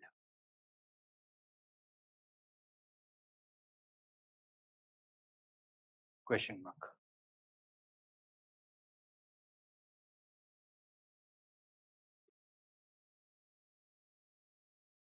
यहाँ पे प्रॉब्लम क्या आएगा भाई? हमने डिस्कशन में तो एक केवल 10 वर्ड यूज कर दिए हैं, 5 पॉइंट बता दिए हैं, राइट? तो इसको लिखना है 3 पेजेस में। तो will you simply expand upon only these, या फिर कुछ फिलर एलिमेंट्स भी डालने पड़ेंगे आपको? फिलर एलिमेंट भी डालने पड़ेंगे। तो पॉलिटिकल अथॉरिटी को एनविजेज करने का एक तरीका मैंने बताया था ना, कैसा?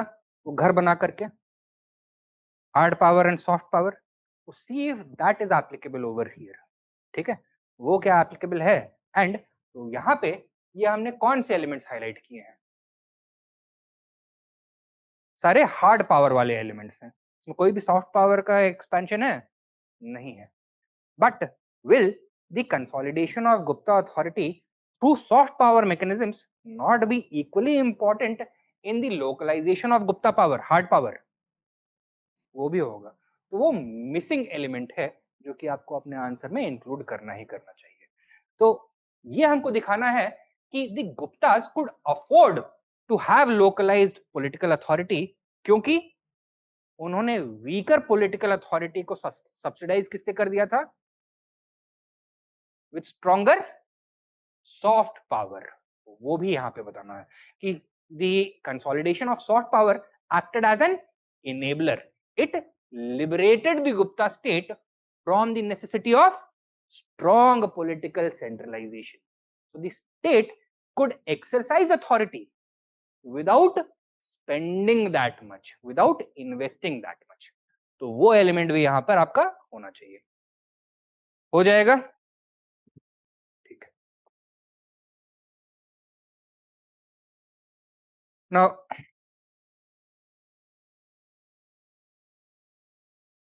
Comparison between Gupta state and the Mauryan state, बताइए। ये हम शुरू से यही कर रहे हैं। मॉडर्न स्टेट के क्या एलिमेंट्स हैं?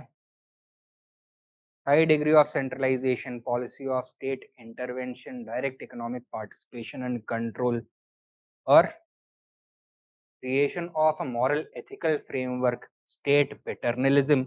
ये सारे एलिमेंट्स देखने के लिए मिलते हैं। इन कंपैरिजन गुप्ता पीरियड में इसका उल्टा देखने के लिए मिलेगा। इंस्टेड ऑफ इम्पोज्ड पावर यहाँ पर नेगोशिएटेड पावर देखने के लिए मिलेगा। इंस्टेड ऑफ कोअर्सिव पावर यहाँ पर, या फिर कोअर्सिव अथॉरिटी यहाँ पर, consultative authority, governance, inclusion of local elements, ये देखने के लिए मिलेगा। लोकल एडमिनिस्ट्रेशन में डिग्री ऑफ सेंट्रलाइजेशन वीकर रहेगा, राइट? साथ में अनलाइक द मॉडर्न एडमिनिस्ट्रेशन यहाँ पे क्या देखने के लिए मिलेगा? प्रोफ्यूजन ऑफ लैंड ग्रांट्स देखने के लिए मिलेंगे। डेलीगेशन ऑफ रॉयल अथॉरिटी देखने के लिए मिलेगा। और वहां पे इंपीरियल एक्सपेंशन का स्ट्रैटेजी क्या था? Completely coercive mechanism of political expansion या टेरिटोरियल एक्सपेंशन। यहाँ पे क्या देखते हैं हम? Reliance upon alliances, incorporation of local elements, ये सारी चीजें देखने के लिए मिलती हैं। फर्दर मॉरियंस ने क्या एस्टैब्लिश करने की कोशिश करी? Their own moral and ethical framework. Gupta's ने क्या किया? जो pre existing moral ethical cultural framework है उसको एक्सेस किया अपनी अथॉरिटी को और एक्सपैंड करने के लिए। So this is the kind of thing that we have to do. I'm sure you'll be able to do it. Then historiographical interpretation. तो बताओ शर्मा जी इसको किससे लिंक करेंगे? इंडियन फ्यूडलिज्म से। तो यानी कि प्रोलिफरेशन ऑफ लैंड ग्रांट्स की वजह से फ्यूडल टेंडेंसीज एक्सपैंड होती हैं। हरबंस मुखिया क्या बोलेंगे? इसको मैं बता देता हूँ।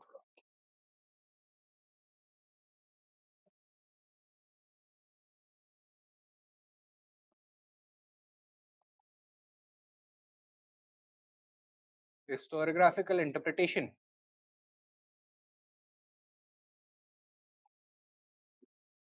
of Gupta polity.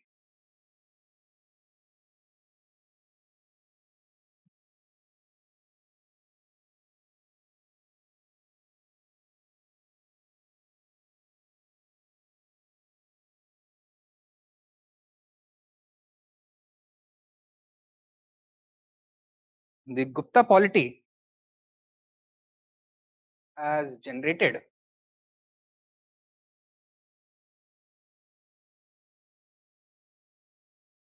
lasting interest among historians,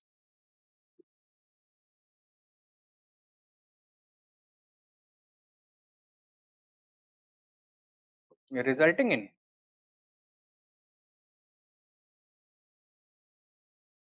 a variety of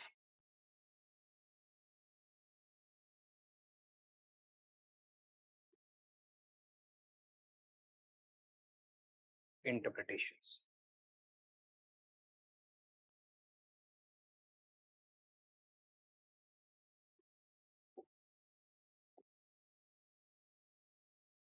Nationalist historians such as A.S. Altekar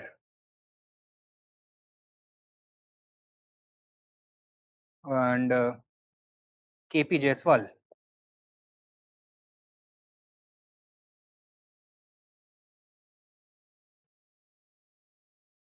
they emphasized on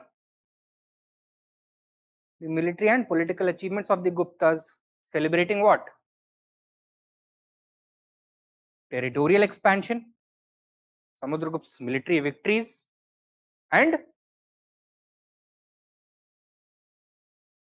political integration, stability, etc. ठीक है? They emphasized on the dynastic achievements of the Guptas, and in contrast to the political fragmentation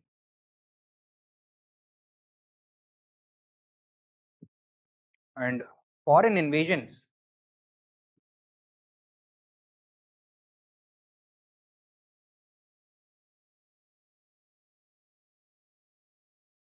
of which period? Of the preceding post modern age, जिसको colonial scholars ने क्या बताया था? As a dark age. ठीक है? In contrast to the political fragmentation, foreign invasions of the post-modern age,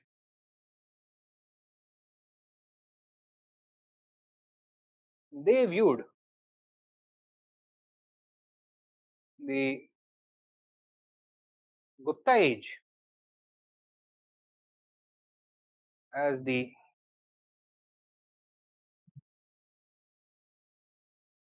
revival of Indian political culture.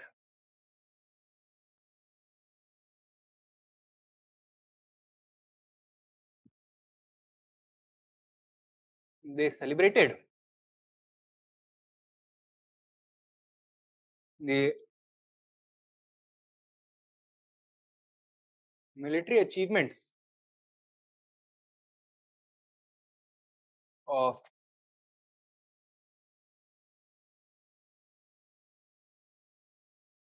Samudragupta and Chandragupta the second Vikramaditya,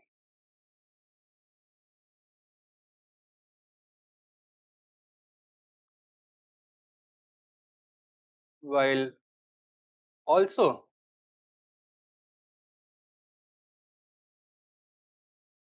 highlighting the political stability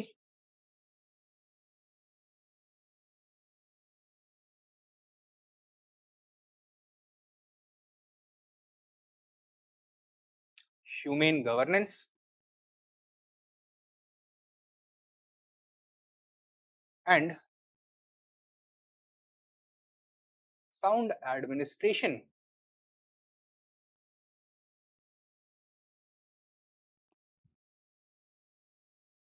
of the Guptas,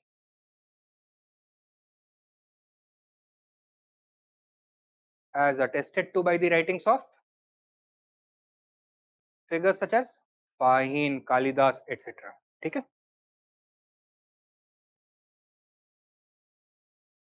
further ये इसको कैसे देखेंगे? India का political culture revive हो रहा है. So was this a period of political fragmentation और cohesion, integration and centralisation? ये सेंट्रलाइजेशन के ऊपर फोकस करेंगे. Further they emphasized on the revival of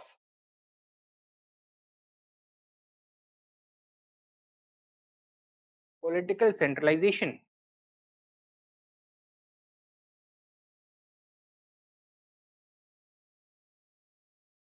which is evident from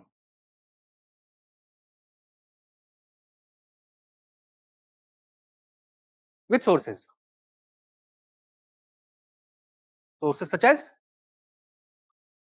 the Smriti literature that was produced during this period and royal inscriptions such as the Prayag Prashasti.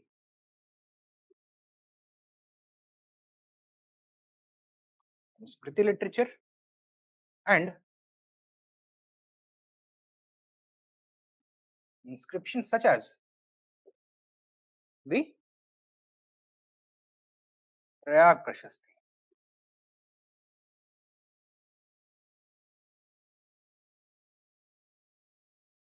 ऐसा कौन बोल रहा है? Nationalist scholars.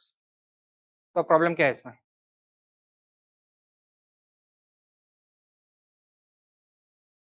एक तो sources सारे consult नहीं किए हुए हैं. ये कौन से सोर्सेस को कंसल्ट कर रहे हैं? सोर्सेस ऑफ पावर नॉलेज को कंसल्ट कर रहे हैं. Whether it is royal inscriptions और नॉर्मेटिव रिलीजियस लिटरेचर, जहां पर आइडियल्स दिए जाते हैं, गवर्नेंस के नॉर्म्स एस्टैब्लिश किए जाते हैं, या फिर एक carefully cultivated image of ruler of the establishment project किया जाता है. ठीक है. तो क्रिटिक में सबसे पहले source criticism,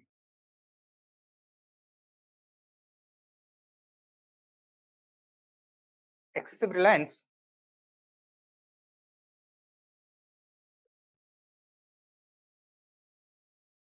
on normative texts and panegyric inscriptions.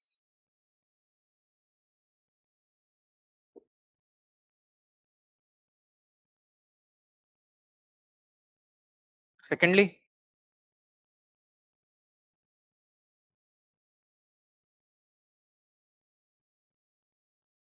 और बताओ भाई, इस पीरियड को दिखाया कैसा इन्होंने? As a golden age of Indian history. What kind of history writing was this idea of Gupta age as a golden age a product of? Politically motivated history writing. Who were these people trying to respond to? The colonial allegations of the post-modern age as a dark age of Indian history. तो उन्होंने बोला कि भाई dark as में प्रकाश डालने के लिए गुप्ताज का इमरजेंस होता है. ठीक है. तो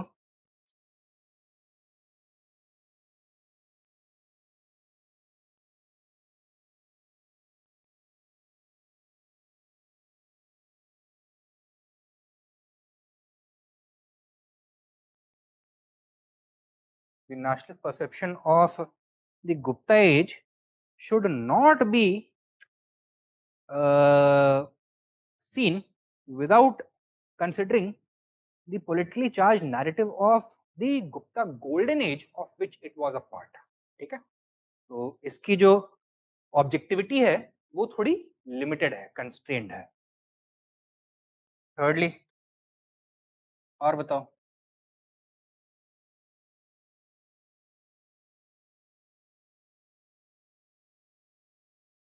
because of this and this, इन्होंने कुछ इग्नोर करा क्या? Obvious signs of decentralization were ignored by them, overlooked by them.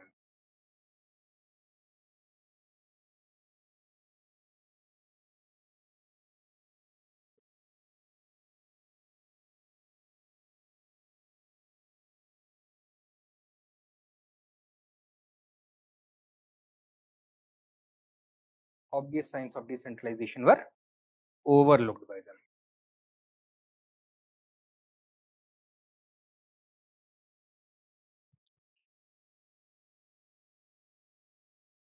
समझ आया है? तो बताओ, इस इंटरप्रिटेशन को हम वैलिड कंसिडर कर सकते हैं? नहीं कर सकते हैं. अब इंडिपेंडेंस के बाद नेशनलिस्ट हिस्ट्री राइटिंग का सिग्निफिकेंस उतना ही रहेगा या थोड़ा कम हो जाएगा? थोड़ा कम हो जाएगा. And there is going to be a fresh appraisal of historical questions. And ये किसका जमाना अब शुरू होगा? मार्क्सिस्ट स्कॉलरशिप का. ठीक है, मार्क्सिस्ट हिस्टोरियंस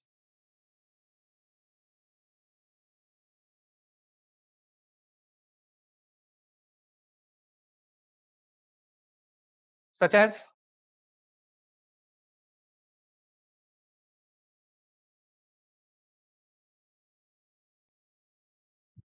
मार्क्सिस्ट हिस्टोरियंस के असली अब्बू, ओरिजिनल अब्बू यही है, डीडी कोसाम्बी. इसके बाद सारे आते हैं. ठीक है, D D Kosambi, R S Sharma, B N S Yadav, etcetera others. ठीक है, ये क्या बोलते हैं? That according to them the Gupta as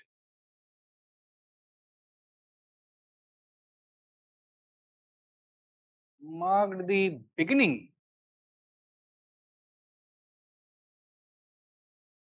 of the emergence of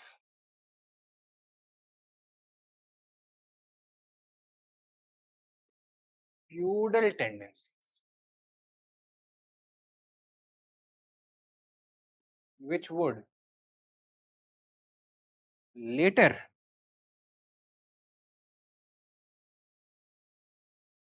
you can say consolidate or later herald the age of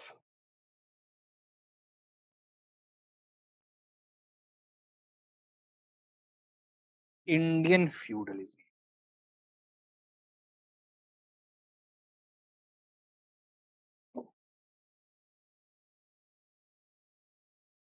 तो इंडियन फ्यूडलिज्म के सीड्स इस period में सो किए गए थे, ऐसा इनका. क्यों?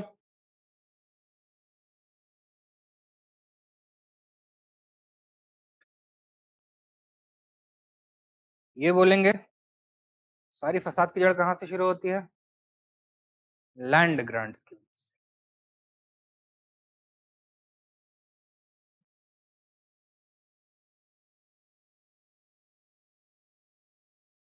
जिसकी वजह से क्या होता है? Devolution of sovereign authority.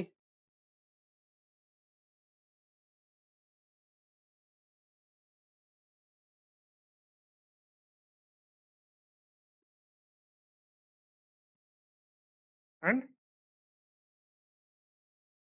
Transfer of fiscal power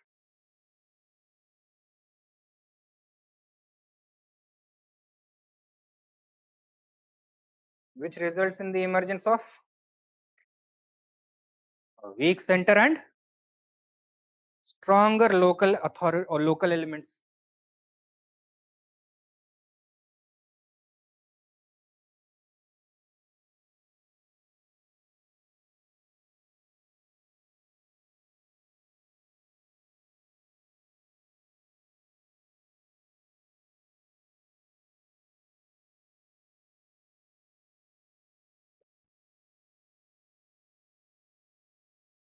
Then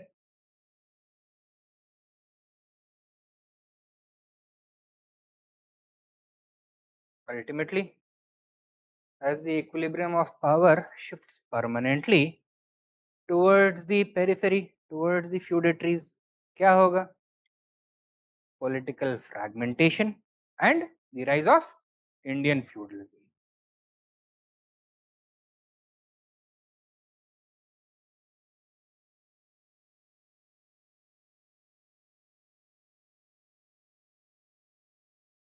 Which is going to be characterized by even further proliferation of land grants.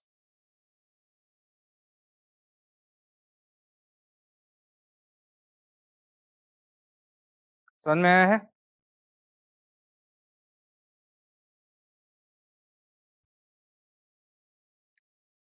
तो अब ये लैंड ग्रांट्स अगर प्रोलिफरेट हो रही हैं, पॉलिटिकल फ्रैगमेंटेशन हो रहा है, तो बताओ इकोनॉमिक सिनेरियो कैसे ट्रांसफॉर्म होगा? Political fragmentation results in economic fragmentation also, तो लॉन्ग डिस्टेंस ट्रेड घट जाएगा, राइट? लॉन्ग डिस्टेंस ट्रेड घटेगा यानी कि डिमांड घट जाएगी, डिमांड घटेगी तो प्रोडक्शन घट जाएगा। जितना भी क्राफ्ट प्रोडक्शन हो रहा है, हो कहाँ रहा है? ऑर्गेनाइज क्राफ्ट प्रोडक्शन शहरों में हो रहा है, तो शहर भी छोटे हो जाएंगे, शहरों को लोग अबैंडन कर देंगे, डिजर्ट कर देंगे, तो डी अर्बनाइजेशन का दौर चलेगा। अब लॉन्ग डिस्टेंस ट्रेड नहीं हो रहा है तो इकोनॉमिक लोकलाइजेशन होगा एंड फ्रॉम सेंटर्स प्रोडक्शन का लोकस किधर शिफ्ट हो जाएगा?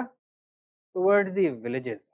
एंड विलेजेस में क्या बनेंगे? मैन्युफैक्चर्ड गुड या फिर primarily agricultural products, agricultural products.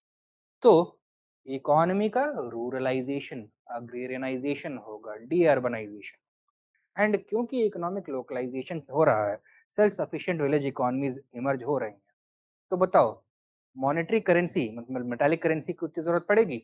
नहीं पड़ेगी। और अगर जरूरत है भी तो सप्लाई है, क्योंकि सारा का सारा बुलियन तो बाहर से आ रहा था, वो ट्रेड कोलैप्स हो चुका है। तो ये इस तरह का एक इकोनॉमिक सिनेरियो डेवलप होने वाला है। Self sufficient village economies, monetary anaemia, urban decay etcetera, all these are part and parcel of his framework of Indian feudalism.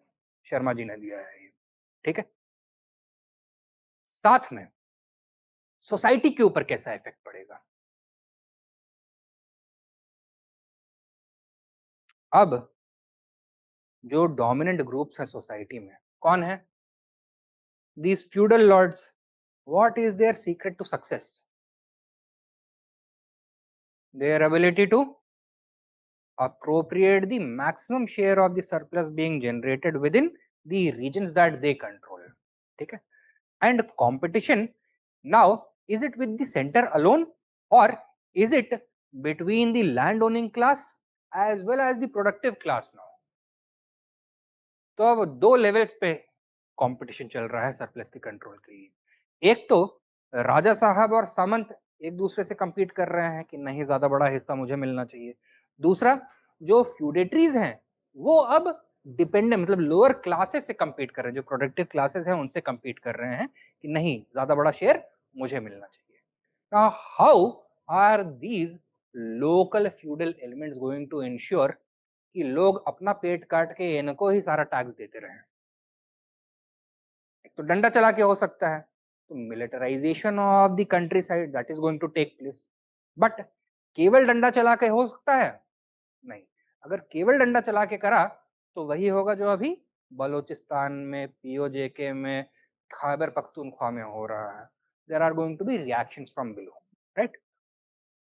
तो coercive authority of feudal lords, उसको किससे मिटिगेट करना पड़ेगा? आइडियोलॉजिकल अथॉरिटी से, so that people feel compelled to remain obedient. अब लोगों को आप कैसे कन्विंस करो so that they themselves act against their own interest?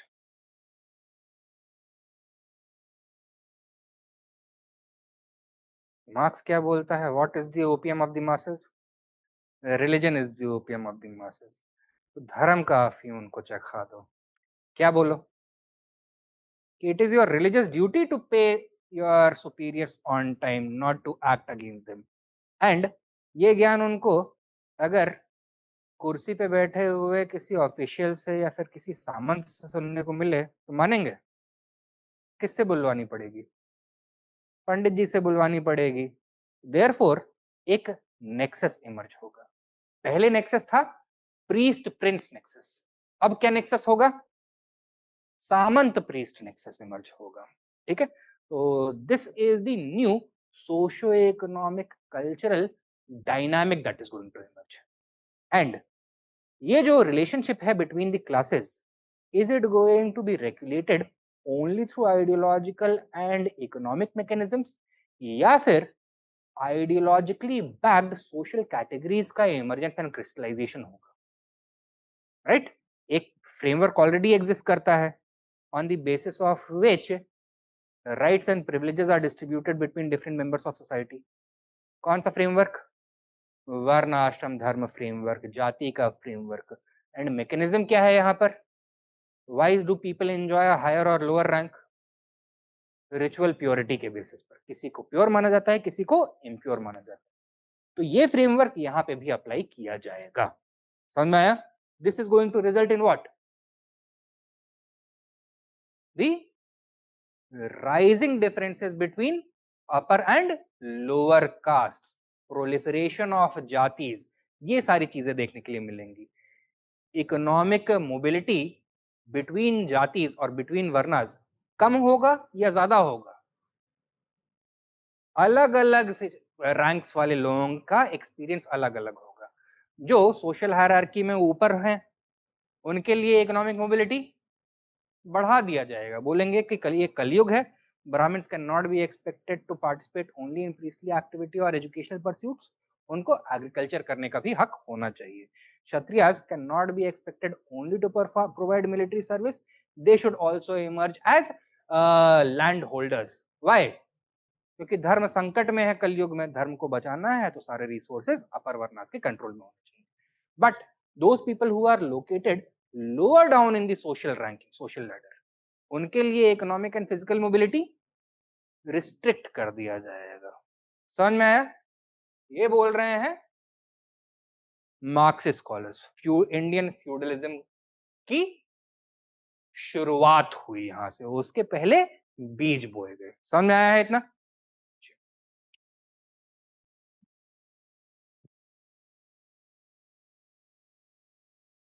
Critic क्या है?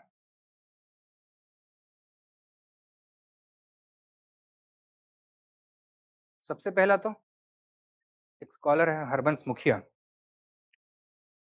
वो बोलते हैं कि भाई शर्मा जी को मतलब उन्होंने प्यार से थोड़ा गरियाया, राइट? बोला he called him the Indian Peron, Piren, Indian Piren. तो Henri Piren,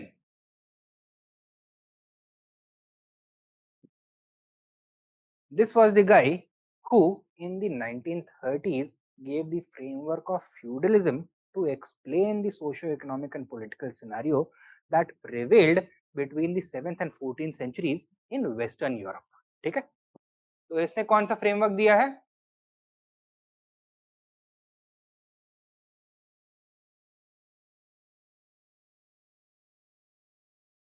यूरोपियन फ्यूडलिज्म का फ्रेमवर्क दिया था।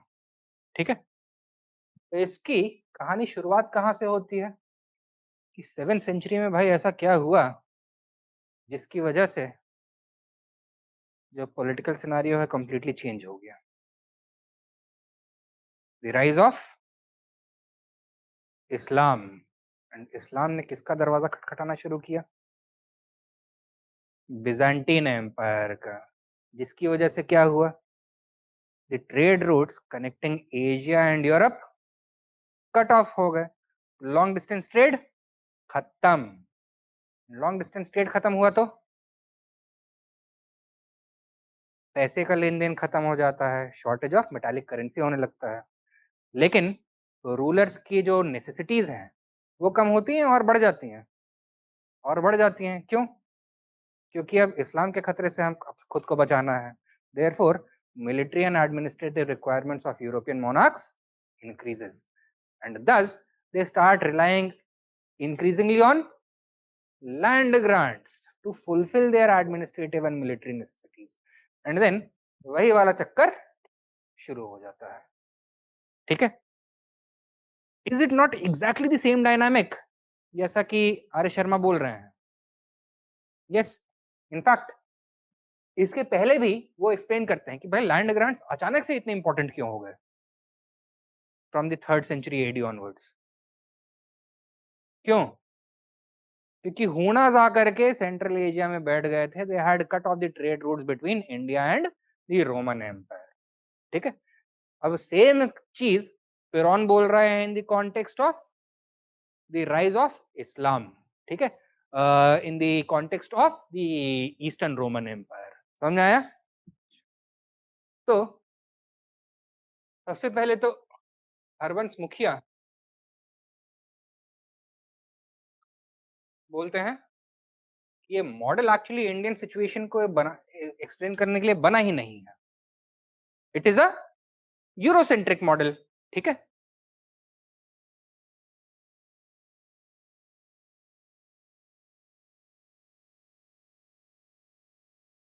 Indian feudalism is not Indian, it is European. ठीक है?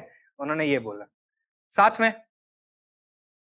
और बताओ प्रॉब्लम क्या है इसमें? कि इन्होंने जितनी कहानी वहानी बताई कि भाई शहर उजड़ रहे हैं, लोग भाग रहे हैं, कलयुग चल रहा है, does the actual evidence support this theory? नहीं। हाँ, हो सकता है कि कुछ शहर डिक्लाइन हुए हों, बट कुछ शहर इंप्रूव भी हुए हैं, तो it is a historical.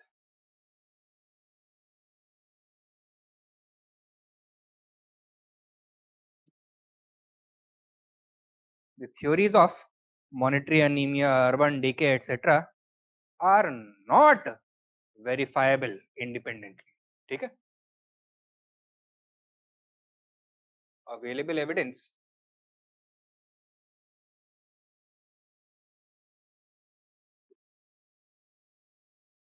doesn't support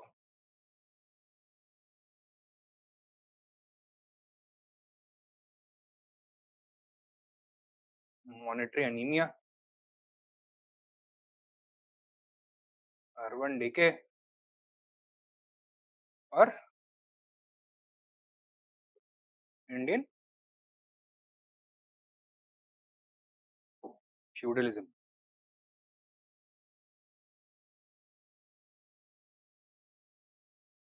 Further, scholars such as Romila Thapar etc.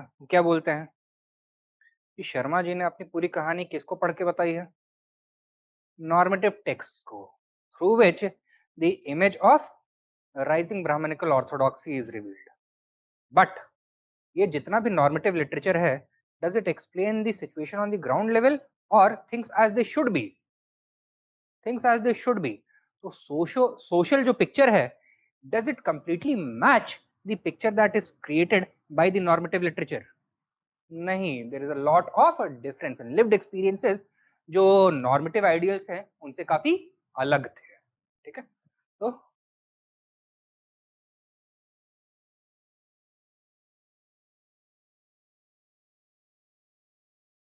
Normative idealism can not be the basis of explaining the social experience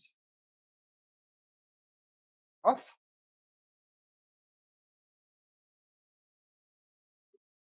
ordinary people. कौन बोल रहा है ये?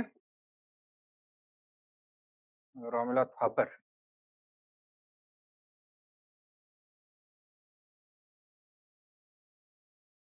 Further, in highlighting the elements of Indian feudalism, ये किस reason के ऊपर focus कर रहे हैं? Only on north India. लेकिन उसको बोला क्या है? नॉर्थ इंडियन फ्यूडलिज्म, ये Gangetic valley feudalism, Indian Indian feudalism बोल दिया है।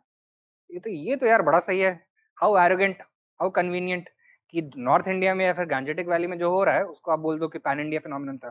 ठीक है, तो it was not a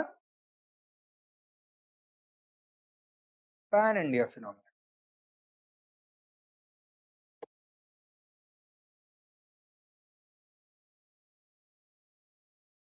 and finally इन्होंने एक क्रोनोलॉजिकल टाइम दिया हुआ है, मतलब एक पूरा एज डिफाइन किया हुआ है as the age of Indian feudalism. Idea है कब शुरू होता है कब खत्म होता है? 300 एडी से लेकर के 1100 AD according to him was the age of Indian feudalism, जहां पर इंडियन फ्यूडलिज्म पहले तो शुरू होता है, then it strengthens during the post Gupta period, and then by the end of the early medieval period 11th 10th 11th century वहां पे जाकर के धीरे धीरे डिक्लाइन होना शुरू होता है, and ultimately with the arrival of the Turks ये कंप्लीटली खत्म हो जाता है। The Turks dismantle Indian feudalism. ठीक है, तो ये जो फ्रेमवर्क है of 300 to 1100 AD as the age of Indian feudalism, लग क्या रहा है जब आप ये सुनते हो that this is the age of Indian feudalism? Uniformly feudalism exist करता था, बट ऐसा है क्या? नहीं है। Each reason experienced these transformations unevenly in a fragmented manner। ठीक है, तो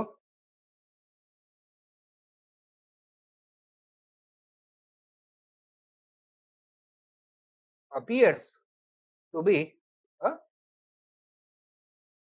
universal phenomenon, but is actually a spatially and temporally differentiated phenomenon।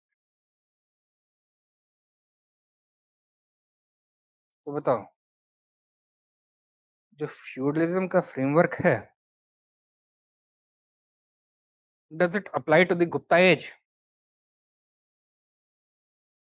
Not at all। अगर कहीं पे मान लीजिए डीअर्बनाइजेशन हो रहा है तो वहीं पे उससे एसोसिएटेड चेंजेस देखने के लिए मिलेंगे, but was it a universal phenomenon? नहीं है। ठीक,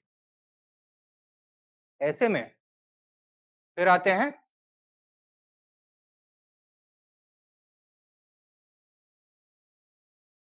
रिविजनिस्ट्स, सच एज वही Harbans Mukhia, John S Deyell, Ranabir चक्रवर्ती,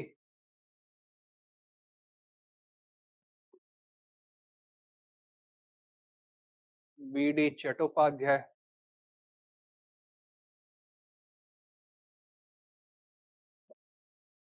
एटसेट्रा।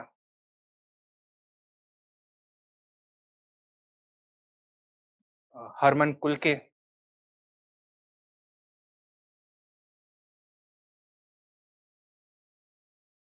ये लोग क्या बोलते हैं?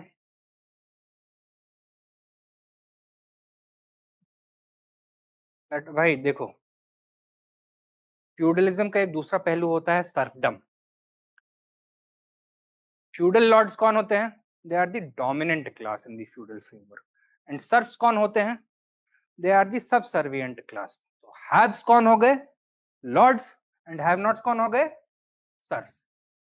दोनों के बीच का इक्वेशन कैसा होता है? एकदम टॉम एंड जेरी टाइप। ठीक है, कुत्ता बिल्ली वाला। They are natural enemies, class conflict. Right, Marxist है तो इसी एंगल से देखेंगे। एंड अगर हैव्स हैव नॉट्स को एक्सप्लॉइट कर रहे हैं तो हैव नॉट्स क्या साइलेंटली एंड परमानेंटली एक्सप्लॉइटेशन सहते रहेंगे? नहीं, there are going to be reactions from below. which are going to take the shape of serf revolts, peasant revolts. Harbans Mukhia क्या बोल रहे हैं कि क्योंकि इस तरह के रिवोल्ट्स के हमको फ्रीक्वेंट मेंशंस नहीं मिलते हैं, तो इसका मतलब सर्वडम था ही नहीं इंडिया में। India was characterized by the presence of a free state, sorry free peasant society. ठीक है,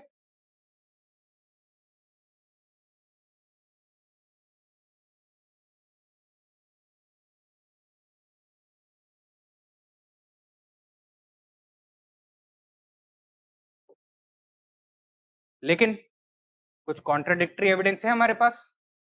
yes, land grants also transfer the right for the grantees to extract वृष्टि और विष्टि, फोर्स लेबर, बेगार, right. But does this mean, अगर free peasant society बोल रहे हैं तो दैट मीन्स कि जितना भी वहां पे लेबर था, वाज इट कंप्लीटली डिपेंडेंट या फिर इंडिपेंडेंट भी था? इंडिपेंडेंट भी था। इसका ये मतलब हुआ that while usage or ownership of a parcel of, sorry, ownership of a parcel of land may have been transferred, usage rights अभी भी पेजेंट्स के पास ही रहेंगे। ठीक है, केवल और केवल अपनी पर्सनल लैंड होल्डिंग्स के ऊपर अलग से काम करवाने का राइट ट्रांसफर किया जाता था। That is what it means. इस कॉन्टेक्स्ट में इन्होंने बोला है India was characterized by the presence of a free state, free peasant society rather than a serf society. समझ में आया? Then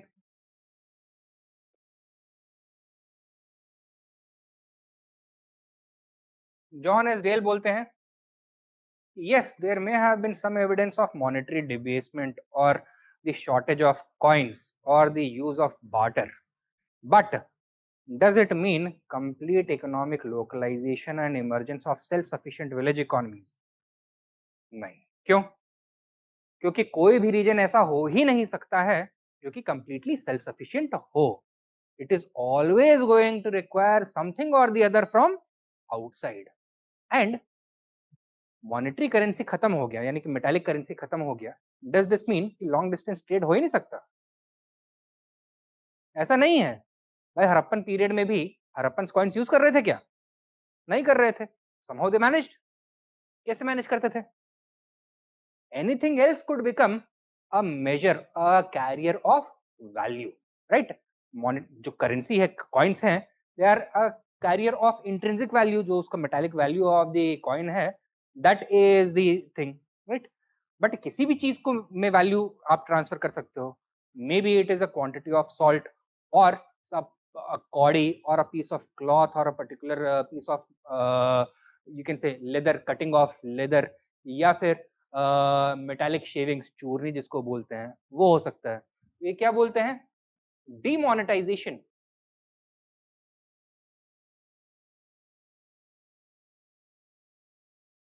is not equivalent to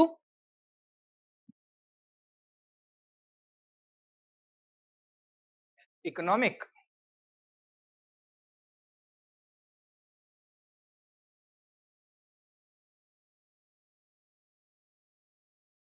localization।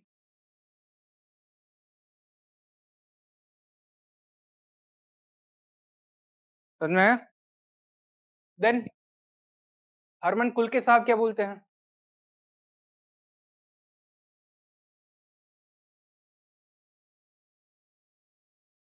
rather than acting as forces of political disintegration, land grants acted as mechanisms of integrative polity।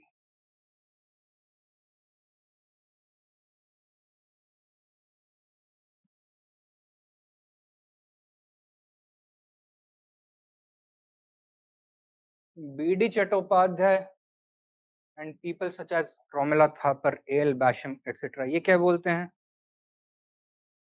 Socio cultural integration को facilitate किया land grants ने by acting as networks through which, कौन सा hardware establish किया? Sanskritization के software के propagation के लिए हार्डवेयर एस्टैब्लिश किया इन्होंने। ठीक है, तो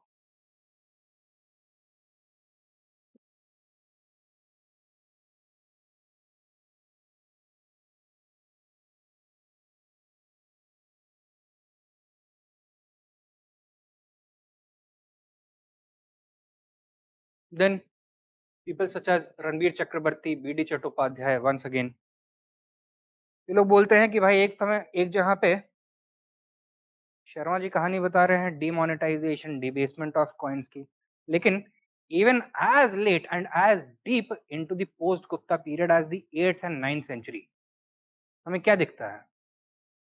काला चूरी गोल्ड कॉइनेज दिखता है, हरी केला सिल्वर कॉइनेज दिखता है। यानी कि मॉनेटरी यूनिफिकेशन हो सकता है नहीं हो, लेकिन डिमोनेटाइजेशन ऐसा नहीं था। ठीक है,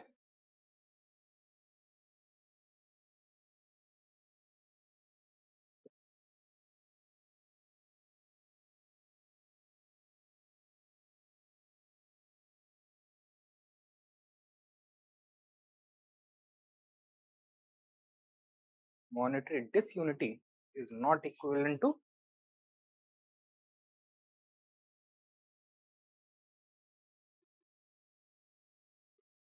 demonetization. On the whole, politically, economically, socially, etc., should this era be seen as the beginning of the age of Indian feudalism or the beginning of political regionalization, beginning of regional transformation? तो regionalism era जो इसके बाद आएगा उसके seeds यहाँ पर सो किए गए। ठीक है, according to them it was the beginning of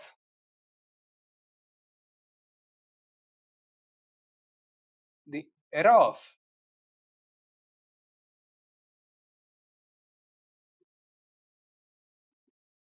regionalization rather than Indian feudalism.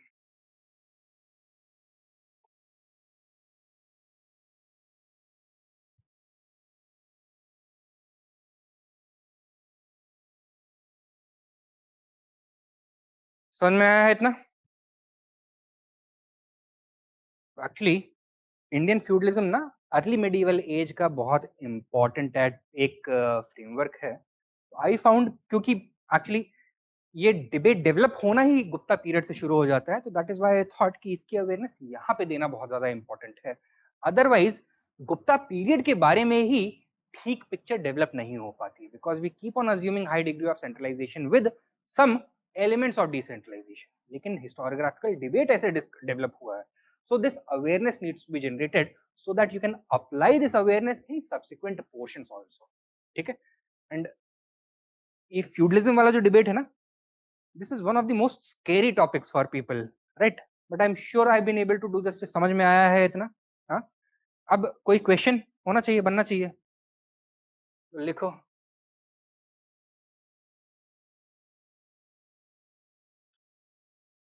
The real significance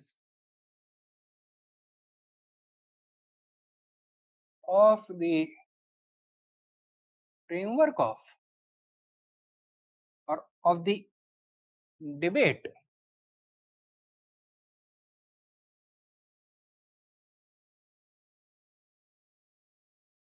या रुको, थोड़ा इसको रिफाइन करके बताता हूँ। मैंने कहीं पे क्वेश्चन लिखा था।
The Indian feudalism model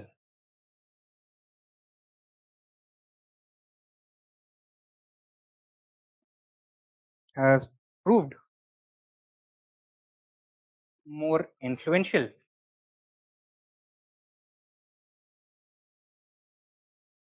than convincing.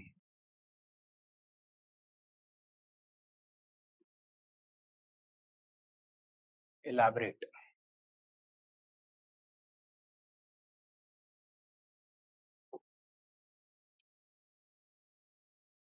है ना डरावना सवाल?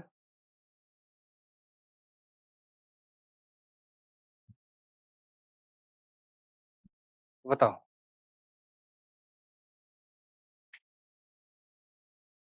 कुछ तो करिए ऐसा जो मुश्किल हो आसान। समस्याओं का निकले समाधान। पहले तो ये बताओ मतलब क्या है सवाल का? Has proved more influential than convincing. मतलब कन्विंसिंग नहीं है, इसका मतलब है बकवास। ठीक है, it does not explain the socio economic and political reality of India during this period between 300 to 1100 AD. But it is still influential. In doing what? Not only because it started a debate, but while engaging in that debate, Sharma ji ने क्या किया? एक नया framework for historical analysis introduce किया कि नहीं किया? नई मेथोडोलॉजी अडॉप्ट करी कि नहीं करी? हिस्टोरिकल चेंज को एक्सप्लेन करने के लिए beyond the dynastic context, beyond the political context लेके गए कि नहीं गए? Did he not open questions of society, economy and culture? वो ज्यादा जरूरी है। That is why it is very influential. ये बताना है हमको। नाउ आई एम श्योर कि इस समय आप लोग ये जवाब नहीं लिख पाओगे, राइट? ये इसका जवाब नहीं लिख पाओगे, बहुत अच्छा।